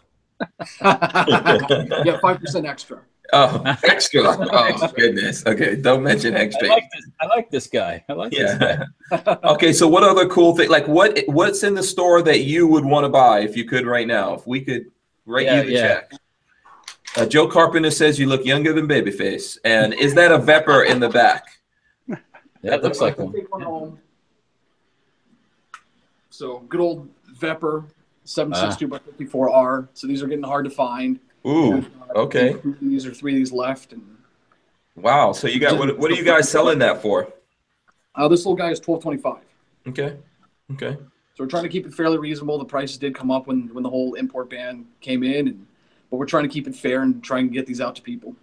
Okay, cool. What's you guys' hours of operation there in the store? Monday through Saturday, noon to 6. Noon to 6. Okay, now right behind you, I see some. Are those HKs right behind you? Are those Zeniths? I see a B&T. Yeah, good eye. Good taste. Yeah. What's in that column? There's 3 good-looking guns right there. Oh, don't break it. Yeah. Then you definitely have to put the Hank Strange discount on it. This one's not want to go back. Oh, by the way, my Zenith, that little one he's got in the bot, right? The second one, that's coming in tomorrow at my shop too. Yeah, is that a Zenith? Yeah, that one's a Zenith. Okay, yeah, show us that. Let's take a look at that. So this is one of the Zenith Z5Ps. You've already got your tri-lug on the top. You've already got your paddle release, so you're already ahead of things like the SP5K in terms of available features and also availability. SP5Ks are nigh impossible to get. This comes in at about $600-700 less than an H&K, and still is a great shooter. I've got one of these at home with one of the pistol braces on it. We do have the pistol braces for these as well, the SB Tactical side folder ones. I love it to death. I've put my suppressors on it, my Omega 9K, my Gemtech Raptor. It's been absolutely flawless. Okay, cool. And what are you guys selling that for? $1724. That's a good price too, actually. Yeah. Okay. And that's for either the full size or the little K version. That's a good price. Yeah. Nice. Right now, Zenith doesn't have any more, so those guys, the ones you guys have, are pretty. They're hard to get right now. So. Yeah, they come in import waves. We've had the issue of availability before. Of oh hey, we'll be able to get as many as we want one day and none the next. Say there's none. Yeah. Yeah. Just a matter of time. Yeah, absolutely. So now, and then I think you had a B&T back there. What was that? Yep. Yeah, that's fine. Wait, B&T? You mean this B&T version? So, oh yeah, grab the other bean. Oh yeah, the other B&T as well. So this one's an APC 9, pretty standard. Got your backup sights, hydraulic buffer already installed. These things are absolutely fantastic shooters. We've got one of the 45 ones, all SBR'd in the back. Really, really nice controls. So you've got full ambidextrous controls. Your bolt catches on the bottom once they're open. Release up top, mag release below that. Ambidextrous safety. These things are sweet. They're a little expensive when you look at things like the CZ Scorpion as being a great economic pistol caliber carbine. These guys come in at $20-$35. Yeah. But B&T really puts a lot of quality into them. It's higher up the food chain than a Scorpion. Yeah. A little higher up. Yeah. And then just ahead of this guy, we just got in yesterday the B&T USW. Oh. Yeah. Oh, that's sexy. You gotta hold that up for the camera. Okay. Put that up. That's nice. Just a little. Oh, wow. Let me see that. Oh yeah. What's on the back of that thing? And then the picture goes out. Oh no. It's my low power. Took me away from my tether. Oh, okay, all right. Go back in the room and tether up. Go back and tether up, and take that with you. Take that B&T with you. Yeah, I want to see. I want to see a picture of that. I've never seen that before. Yeah, go back in the room. Take that B&T with you that he just showed. Tell him thank you, and we'll have to try to send him some patches to put on that patch wall. I was going to go to that next. Yeah, I got. Yeah. Hey, Hank, like tomorrow, I'll have one of those hurricane butterflies, and I'll have the Zenith gun tomorrow. Oh, sweet. So. That's cool, man. It's too bad we're like all these guns are coming in and we're going away, but no, I got to start making a stock for the Zenith. I'm excited about that. So. Yeah, that's going to be cool. I think it's going to be a big one. So yeah. Once we get back, when we eventually get back from the show, there's going to be a bunch of gun videos, and we already have some in the pipeline. And the weather's not getting nice here too now, so we won't be sweating our. Yeah. It's starting to get nice and cool. I like this kind. This is one I like being in north central Florida. You're not as north as I am, Walter, but yeah. But my dad told me it was like 53 at his house this morning. Yeah, that sounds right. That sounds about right. Yeah, it was about 58 or 9 here, so. I think. Okay, so let's see. I think Diablo's got the power plug back in there. All right, so let's see if we can get some details on this gun. You know what? Your signal's worse in the safe room, by the way. Yeah. So just for reference, next time you're better, because the safe room probably has too many guns slowing down your signal. I'm in here so the customers don't have to deal with me talking. Why the customers? You're talking about guns. Yeah, we won't move an inch for the customers. I'm trying to be polite since they're being gracious. No, I know. I'm just. Now we're getting the weather reports coming in. 39 this morning in Wisconsin. Yeah. Okay. Yeah, that's why I'm not in Wisconsin. Let me remind everyone watching right now, please click the thumbs up, share this video. We appreciate that. So what else do we want to actually give us another look at that gun sideways? I want to get a look. I want to see that thing. It's got an interesting side view. Yeah. And do you know what they're selling it for also? I do have a tag on it. Okay, cool. All right, we'll see. That's a price. That's a price on request one. Yeah, that's a pretty cool gun. And so is the stock folded on that, or what is it? It's retracted, right? There's a stock on it? No. What is on there? And what's on the back of that thing? You can. It looks like something you could put a stock on. Oh, you can put a stock on. It doesn't have it on right now. Was that thing actually a machine pistol at one time or something, or I guess in Switzerland? Yeah. Yeah, and Tango Hunter wants to know what brand that AK is with the blood red furniture. He thinks it's a PSA. Oh dear. It's Romanian. It's a Wasser. I don't want to drop shit. Oh yeah, don't break up anything in there because they probably won't have you back. And, well, they'd have me back. I just have to buy it. Oh yeah, well that's true. Okay. Which isn't horrible, but no, that's my wife you have an excuse for the wife, like, it was Hank Strange's fault. I broke it, and I got to buy it. Another one was called Hank Strange the Problem, huh? Yeah.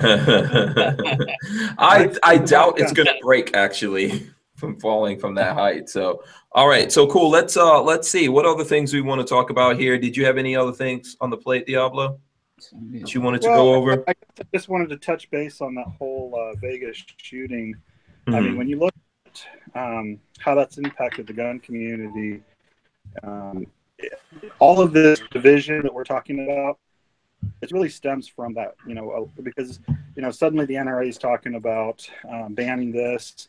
and you have, you know, Iraq veteran 88 making a comment that's taken the wrong way. Yeah, I think we need to just step back and realize that we are on the same side, and that we can take a breath and have a discussion about something and disagree, but just bring them back to the side of standing. Because I think the NRA did what they did in large part because they were trying to respond to something that the community they were trying to respond to something to the community and not sound unreasonable, which is they're constantly being portrayed as by most of the anti-gunners. So they threw that bone out there to try to seem reasonable. So they had something to point at and say, hey, look, we're being reasonable. And I think that had a lot to do with the reason they made the decision that they did, especially since the bump fire thing isn't really something they're fighting for anyway. So they kind of looked at it as a sacrificial lamb. But they're throwing the baby out with the bathwater with this. And you know, rather than completely dump on them, you just need to have the conversation and bring them back into the circle. That's really kind of part of what I was trying to get at before. You know, rather than completely just going snowflaking on people because you can't stand that they have a different opinion than you, actually converse with them and explain to them why their position is a bad position. Yeah. Okay. Absolutely. I think we can agree on that, right, Walter? Sure. Yeah. Yeah. Okay. So I think so. Yeah. I mean, I understand what you're saying, and I get that. I just think sometimes it's taken on the other side as like, oh, well, they know they're wrong, so let's jump in, right? You know, without having it. Once again, it's like trying to have a reasonable conversation with somebody who's irrational and not reasonable. Right. You can't do it. Yeah. So. Yeah. I'm gonna do a shameless plug right now. Have you seen my? I think you've seen this before, Walter, right? Yes, I have. Yes, AK-47 blueprint. This is from Forge from Freedom. This is the Forge from Freedom shirt. See right there? Yes, sir. Forge from Freedom, AK blueprint. This is in the Hank Strange collection with a bunch of other things in the Hank Strange collection. You know, for those of you who like AKs. Also, if you guys have, we're always talking about lots of different things. If you guys have ideas for shirts and stuff like that, we can do that. Let us know. Let Lola know, and we'll work some of those. Hey, you sent me a shirt. I think I will sport it the next time I'm on the videos. Okay, I didn't hear what you said. You broke up. I said, send me a shirt and I will wear it. Oh, okay. Okay, cool. All right. Thank you. I appreciate that. Yeah. Yep. Yeah. Screaming Skull Saloon says, Mr. Guns and Gears shirts are always awesome. Yep. He also does his shirts at Forge from Freedom. Yep. So there you go. Lots of folks over there doing their shirts over there, me included. So go over there, show some love for that. Okay, what other things do we have here going on? Oh, you know what? I keep forgetting to tell you guys. Speaking of AKs, I need to remind you guys of the Krebs custom raffle. Yeah, that's an awesome raffle. Yeah. Yeah. Have you heard of that, Diablo? I saw the video the other day on it. And I haven't gotten in on the raffle yet, but it was very appealing to me. I was like, oh, when I get a chance, I need to do that. So put a link on here, make it easy for me, and I will see what I can do to get in on that. Yeah, I'm going to put a link right now. Hold on a second. Where did that go? I'm going to pull up a link here and put it in the description of this video. Actually, I'll put it here in the chat as well so you guys can see this.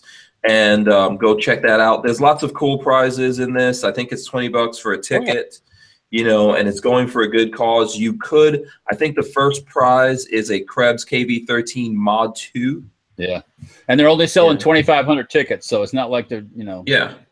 I mean, there was a lot of good stuff in that when I watched the video on that, and I was like, yeah, that's and it was a good cause too. So yeah. Definitely. Yeah. And that Krebs, that KV13 Mod 2, that actually comes with the AK-otic, so it comes with a suppressor. Oh, that's a hell of a deal, yeah. Yeah. So both of those things together is close to like around $3,000. And then there's another AK that's in there, and there's some cool parts and things like that. Well, so with that gun, I'd qualify to go to Valor Ridge. Right? Yeah, well, yeah.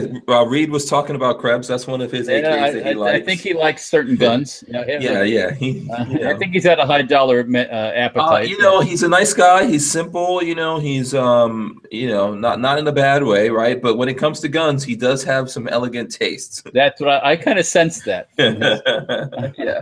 I sense that. There's nothing wrong with that, right? No, there's nothing wrong with that. As long as you can swing it, there's nothing wrong with it.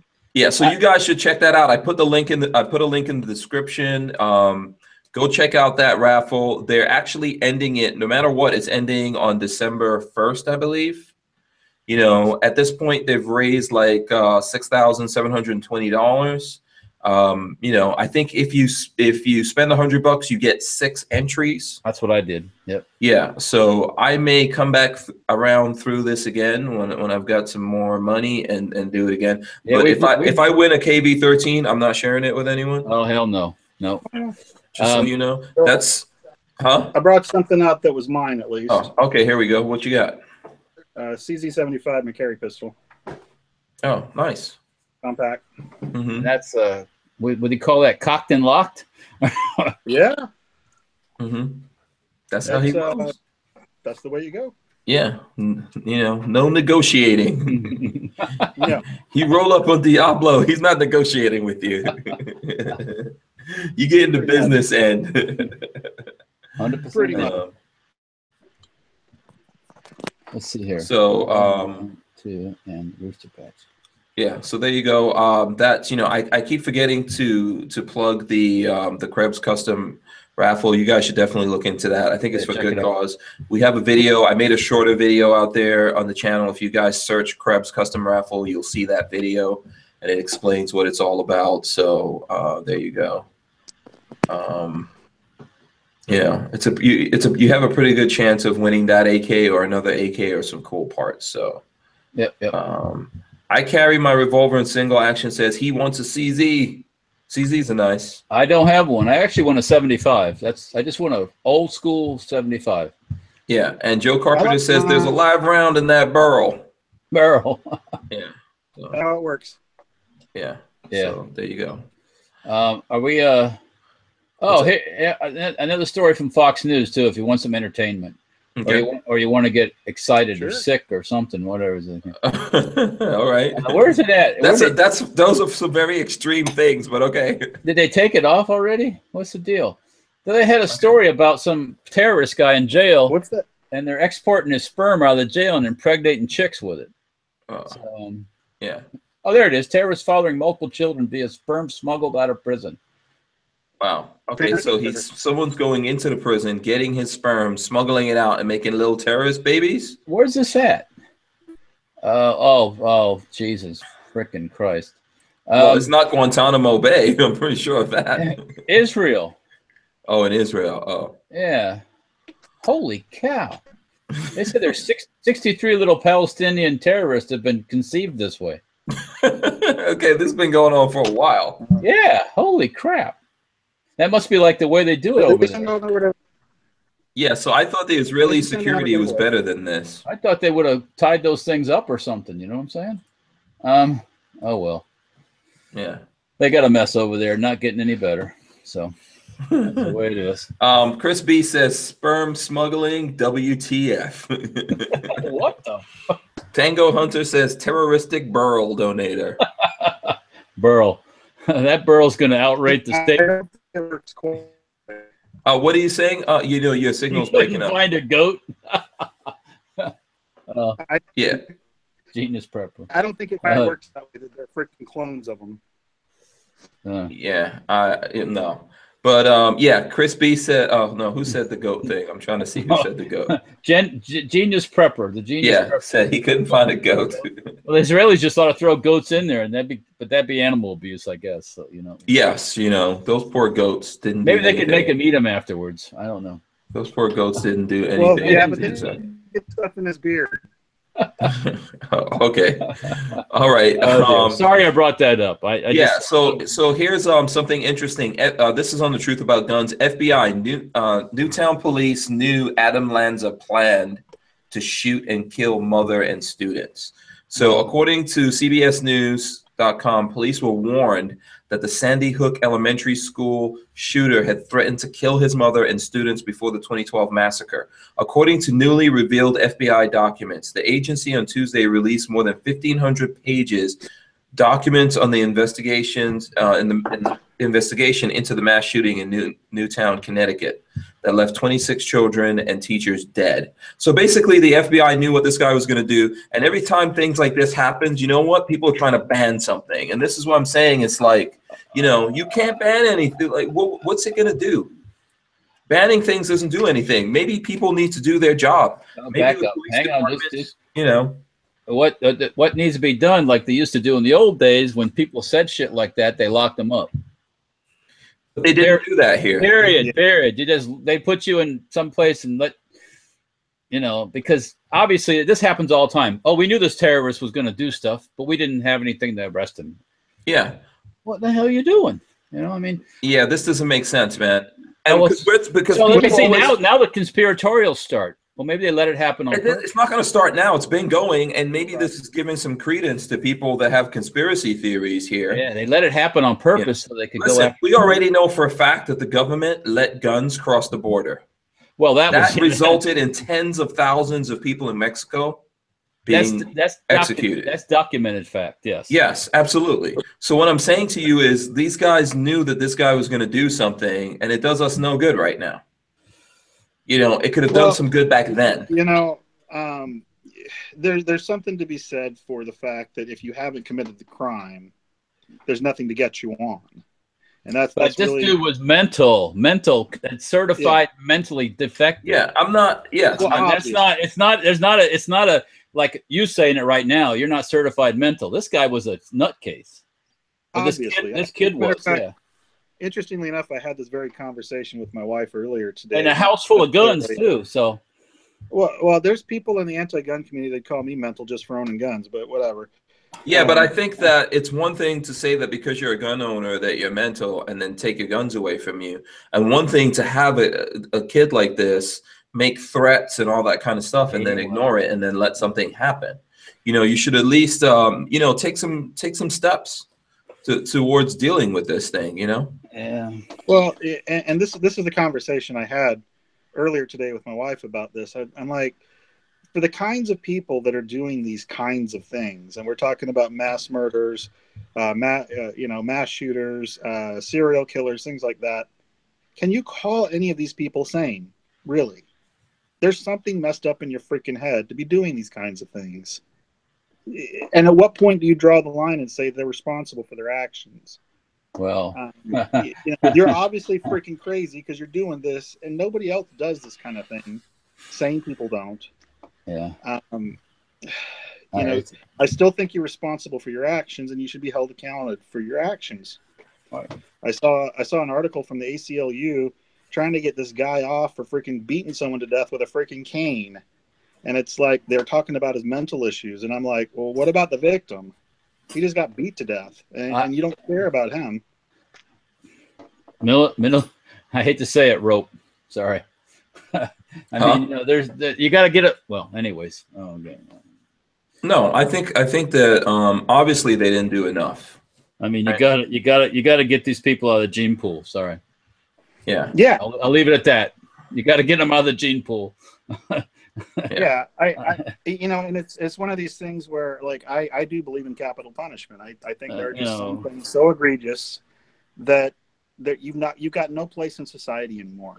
Rapists and you may be insane because you wouldn't be doing this if you were sane. I don't care if you're sane or not. I still think you're responsible. Yep. Mm-hmm. Okay. Let's go into some other things. Yeah. No, I mean, we could.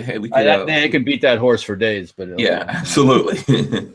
You know, there's a lot of things involved here, and you know, after the fact, when they say that they knew something could have happened, obviously they didn't do enough about it. And at the end of the day, there's lots of things where people could potentially do things, and people make a lot of excuses for things.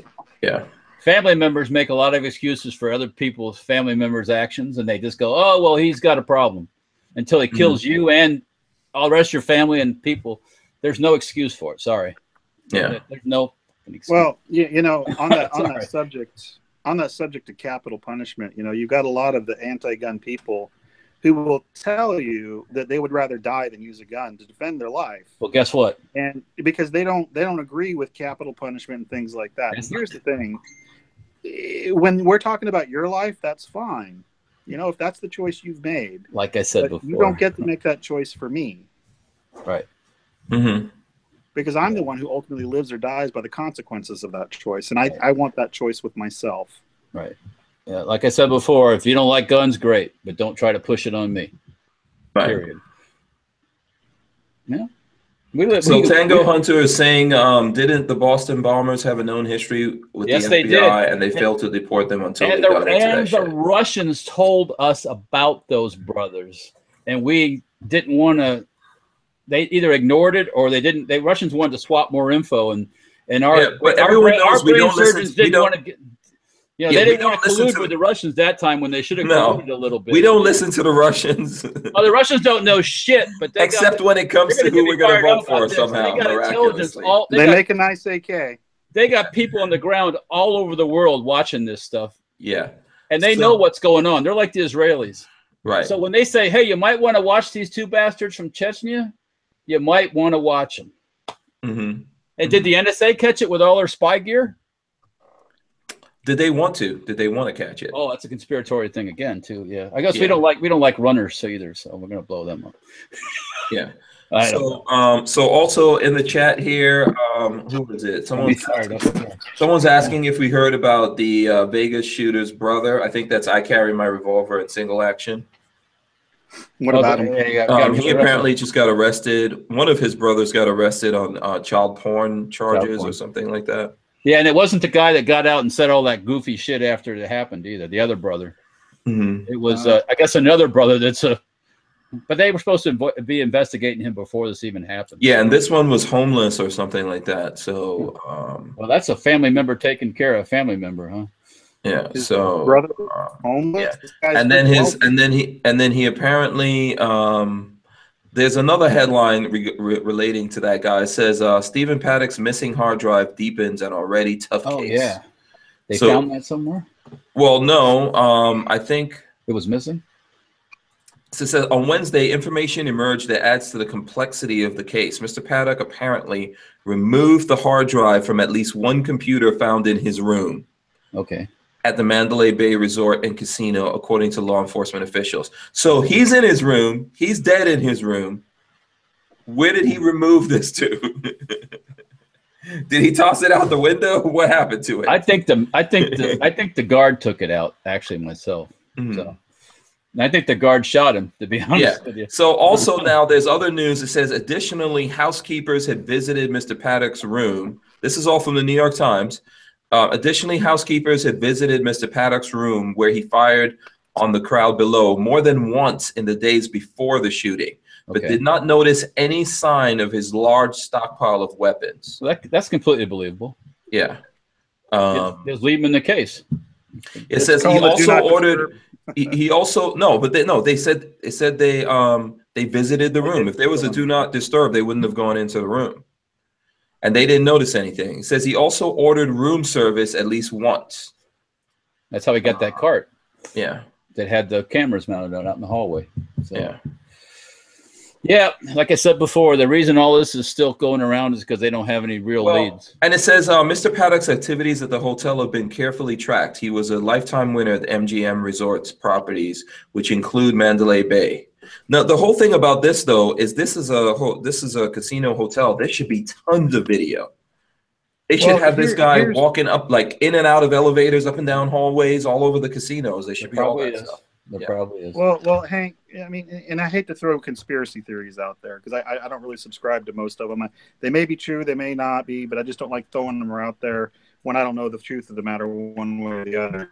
Mm-hmm. But with regards to this, the guy spent a lot of money at the hotel. Who's to say the hotel didn't just freaking close a blind eye to the shit because he spent money there? Mm-hmm. It's possible. Maybe they knew something was weird about him, and they saw a lot of luggage, and just didn't think anything about it. Even in Las Vegas, there's a lot of weird people. Yeah, they're like, this guy's spending money. Leave him the hell alone. Yeah, I mean, there's a lot of strange characters. Folks in the chat are asking for the video footage. I'm sure there's video footage. They're just not showing it to us. You know why? I think it's weird that that he had a hard drive. He got rid of the hard drive. Where the hell did he go to? You know why it's weird? You're not seeing any video because of things called lawyers.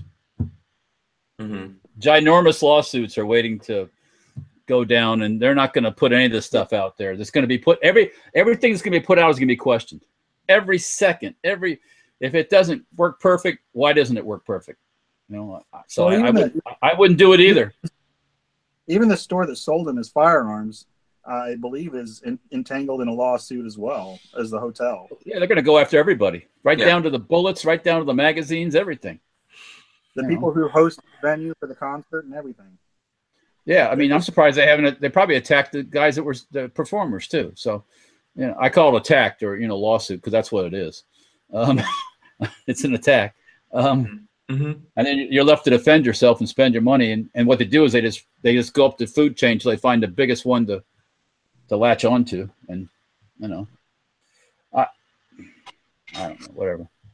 Not going to bring anybody back. So, yeah. And, nothing much that we can do at this point except continue to maintain our rights and get back the ones that we've lost. And just remind these people it wasn't your fault or my fault or your fault why it happened. So I shouldn't be penalized for it. Period. Absolutely. Yes. Not at all. Rant off. Yeah. Okay. Are you done? All you do when you take away our rights is you take away our ability to defend our own lives, quite frankly. Right. You're not really solving the problem. You still got a mentally unstable person who's willing to do these kinds of things, and they're no better off than they were before. I mean, the problem isn't really gone. And when you start regulating guns to the point where you've removed them from society, the only people that have them anymore are the kinds of people, the worst kinds of people. You look at the one in Mexico right now and their gun laws. Oh, yeah. That is a reflection of what we'd be looking at here. Right. All you're going to do for example, if you were to try to ban like they banned alcohol, what happened when they banned alcohol? It created the mob. So I mean, and people just drank more, man. They drank more crappy stuff too. And it's not impossible to freaking manufacture your own guns. Hello. It's not just not impossible. It's very possible. It's very profitable. Yeah, and it's happening all over the world where guns are banned. People are just making guns. There's an article in the firearms blog about a little factory they busted in Brazil. Brazil, yeah, and making some actually pretty sweet little submachine guns. So I put that on my page today. Yeah, and so that's what happens, And then that market is open to who exactly? Who are they selling those guns to? Drug types with money. The worst of the worst, and the bad guys against that. Right. Yeah. Because in the other places, the other ones that get the cheaper homemade guns, they look like homemade guns. They're dangerous stuff. I've seen some of those too. I actually like to see that stuff, to see how they adapt and make things. It's interesting to me. So, Well, the funny thing is I was talking to somebody just the other day who served in Afghanistan, and he was saying there's a little town, there's no electricity, there's no industry, there's no anything, and they'd be selling 1911s that were better than what you'd find in a freaking gun store, to a higher level of quality you'd find in a gun store that was manufactured in that town. I don't think people realize that this can happen. If you have machinery in lots of places in Mexico where they have machinery to make other things like car parts and stuff like that, at night they're making guns. Well, seriously. And if you look at the ability, they're making freaking submarines to smuggle drugs. You think these people aren't capable? I mean, come on. No, all you do is you keep pushing innovation. I mean, that's why. Look, the whole reason of the bump stock is because people can't just have machine guns. Right. If you just get it like it used to be, where you paid the tax stamp and you registered a thing. Yeah, you could do it all legally, but no, we got to take that away. And by the way, that was a deal that was made to get one thing for something else. All you guys that think you can make a deal, that was a deal. Someone gave up. Yeah, someone gave up an inch. So, okay, go ahead, Walter. No, one thing Greg 98K brought up, that all those Brazilian guns were all stamped made in Israel, which is funny. They were. I saw the picture on the firearms blog. Say that again. I missed that. Sorry, I was talking to that Lola. Brazilian shop making the sub guns. All of those sub guns that came out of there were stamped, made in Israel. Nice. Nice. Okay, listen. You know what? At the top of this show, we promised people Safety Harbor firearm patches. We did this. How many do you think we should give away, Walter? Because Lola's here. What do you think? Well, it depends on how many Lola wants to put in there. Yeah. Okay, yeah. So you know what? Let's do 4. Let's do 4 of these right now. So someone watching right now, to reward you guys for hanging out with us and listening to us yakking. We're gonna give away 4 patches right now. You guys have to shout out Lola in the chat. Okay, whoever wants patches, you gotta talk to Lola right now and get your patches. We will give these away, you know, as time goes on, but we're gonna give away 4 right now, and Lola will pick those folks out of there, you know. And please make sure you click the thumbs up on this video, like it, share it. You know, we appreciate that. We want to keep growing our audience here so we can get, you know, more people coming on and hanging out with us and being able to talk to us. Man, look at the chat, just lit up. Woo! Yeah, see, you throw out the patches, you know, it's like making it rain. Throw out the swag, man. Yeah, it's like making it rain. You know what's funny? This is totally unrelated. What's the name of this? Like, what was the big boxing match that happened again? I don't know. You know, what was it? Mayweather and the other guy. I forgot, the Irish guy. Oh, the one that Mayweather kind of KO'd? No, this was the big fight that happened. Anyway, so when this thing happened, because you know this was like the biggest money fight. Yeah. No, it wasn't Pacquiao. Is he Irish? Pacquiao's not Irish woman. McGregor, yeah, with Conor McGregor. Yeah. So when, you know, Mayweather made like 300 million or something on that fight, made a lot of money. So he goes to the bank and he gets like shopping carts full of money, right? There's a video. You guys should look at this. Or something. What are you doing? No, it makes me laugh whenever I see this video. He's at his bank getting like just stacks of money in shopping carts. Then he goes to his strip club because he owns a couple of strip clubs. And he's like making it rain on his own strippers in the strip club. It's just so crazy. So we don't roll like that around here, though. No, not quite like that. No. Yeah, we can't bring thunderstorms, typhoons. We can't even bring a summer shower or some cooler weather. Yeah, so throwing quarters out. Huh? Throwing quarters out there. Yeah. Yeah. No, we'd be doing pennies. I mean, if I did have shopping carts full of money, I sure wouldn't be doing it on, you know, that. So no. I got a lot of stuff I want material wise. Like in that Nas song, if I rule the world, everyone will have guns. You know. I don't know. So, something. Did you guys see? There's an article that I posted on my page. Some dude apparently let some stripper in his house. Oh yeah. Wait, hold on a second. You're saying, I saw that. That sounds so highly unlikely to happen. You're saying a dude let a stripper in his house and he got robbed? Imagine that. Yeah. I don't believe that. And he's trying to get the word out. I think strippers are right next to nuns when it comes to fidelity and you know, and innocence. His wife said not to let her in, but he did. Oh. Oh boy. There's like so much to unpack in that. Yeah, that's crazy. I was rolling. I'm just like, oh my God. Yeah. This reminds me of my Navy days so bad. Oh, that's what you were up to in your Navy days? Well, I didn't get any guns stolen, but you know, hey. Okay. He said she was homeless and he wanted to help her out. Yeah. That's what somebody posted on the thing. Well, he's a sucker. That's what he was. He's a sucker. He was hoping she was, but yeah. Well, so and then well, maybe so. Yeah. And then here's something crazy that my brother Anonymous wanted us to talk about. This says Amazon Key. It's not an actual key. It's a camera unlocking device. Right. Amazon Key lets delivery people into your home when you're not there with your permission. No. So as expected, Amazon is launching a new program that makes it easier to receive deliveries when you're not around. And as expected, it sounds both super useful and a bit creepy. Here's the deal. Amazon Key is a new service that is designed to let a delivery person have temporary access. Temporary access to I can't stop shaking my head. To drop off a package when you're not around.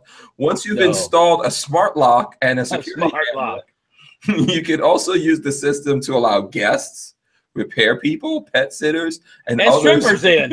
And strippers into your home. How long is it going to take before somebody hacks that? Well, so how long is it going to take? Well, they'll have it just go. It's already hacked, dude. Yeah. It's hacked right now. It's an interesting solution to a real problem. As a city dweller, I really don't want Amazon or anyone else leaving packages on my porch, but it does mean putting a fair amount of faith into the system. Why don't they put just a simple lockbox out front where you just drop the package in and lock it in? That's just too easy. Hello? That's too easy. Yeah. And just probably more complicated because people will steal the lockbox too. Well, that's true. Yeah, tie a rope around it with a bumper and pull it off. Yeah. Yeah. I'll tell you what. How about you make deliveries whenever the hell They're home. Oh, speaking of that, you must have got your delivery. People want to revolutionize all of this. Like, what is so annoying to me? And I know, like Lola says, we've already been going 2 hours, but I'm not letting this go right now. Okay, this is like you have the option in most cases. You just pick up at the delivery facility. But that's too hard for some people. Yes, you do have that. Like now, Diablo, why are you talking? What is the matter with you, dude? Why that makes them responsible. Logic? I have not 1 inch of my given to your logic. But the other thing they can do, I mean, seriously, if they want to revolutionize like deliveries and all that kind of stuff, how about they start delivering whatever the hell I say? If I go, listen, I'm going to be home from from 10 o'clock in the morning until 3 o'clock in the afternoon on Sunday. Be there. Yeah, deliver the damn package. Be there. That will impress me. How about doing that? If they really want to, I'm not letting you into my house. No. Yeah, I wasn't going to do this anyway, but I guarantee you there's people who are going to sign up for this. Oh, that's a wonderful idea. That's fantastic. Yeah. And then you come home and there's some big guy sitting on the couch naked waiting for you to walk in the door. Is that your fantasy? Is that your fantasy, Walter? No, I'm saying that's what's going to happen to that ignorant that person who believes in that. Everybody, no one will hurt me. Well, the other side of the coin on this, quite interestingly enough, is would you want to be the delivery guy going into people's homes, not knowing what the hell you're walking into? There could be a big old freaking dog. Can you imagine your dog? Like, I could tell you this right now. I go to Babyface's house sometimes, and he's got buckshot, right? So buckshot's not dangerous. When I'm walking towards the door, buckshot is losing his. He just loses it. Yeah. So forget about when I put the key in there. He just goes crazy. And you open the door, and it's a little tiny little. I mean, he's not super tiny, but he can't really do any damage to you. But what's scary is the big dogs are quiet. They won't give you any kind of warning. They'll let you come all the way in and then tear you up. There's all kinds of wrong. You're going to have to now have a device to lock your dog. And what if they got the crazy dude, the crazy grandpa or something, pulls out a gun and shoots your ass? It's like, no. Yeah, I just think it'll be in another Texas Chainsaw Massacre. I mean, come on. There's too much that's going to go, because guess what? They think that we can actually look at all the stuff that's happened. Like Uber has sold people's information. Oh yeah, hack, and sell. They've been tracking people and doing all kinds of stuff. All these places have done it. I mean, all of our information is out in the world right now, right? Our Social Security, everything's been hacked. Yeah. Or I can see these people want to have those boxes you put on you set up in your house, and you can talk to it, but they don't know it listens to you all the time too as you're in your house. So do you want that too? Do you want you've got something like that sitting right next to you, Walter, right now. Well, I can pull the power plug on that, my friend. No, that doesn't stop it. Watch. Hey Siri, just say hey Siri right now. Hey Siri. Oh, it didn't activate? You. Yeah. So I'll tell you an interesting little story. Do you guys remember the Furby from way back, like late 90s? The Furby? Yeah. Furby, yes. The Furby, yes. I was supposed to like pick up languages and learn how to speak, that sort of thing. When I was in the Navy, I was a radioman. And when this thing first came out, nobody knew what it was or how it worked.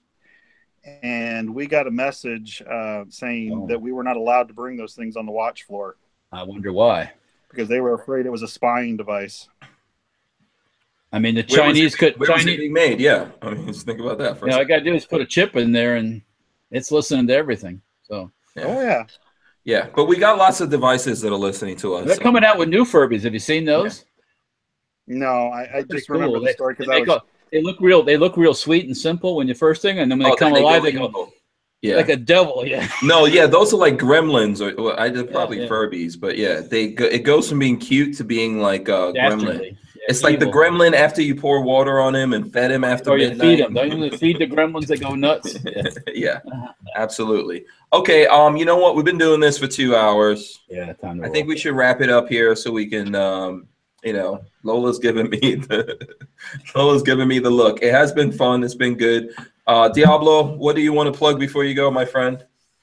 I just want to reiterate the people I was talking about before: Fire Mountain Outdoors, Hank Strange, Safety Harbor Freight, Vickers Tactical. I'm trying to remember if that's everybody. Was that Safety Harbor Freight or Firearms? Firearms. Should be Firearms. Firearms. Apologize. No, that's cool. I'm not over it's like Safety Harbor, like the store. Yeah, there is probably a Safety Harbor Freight. I guarantee you that. that. I apologize. No, that's cool. I was thinking Harbor Freight. Yeah, Harbor Freight.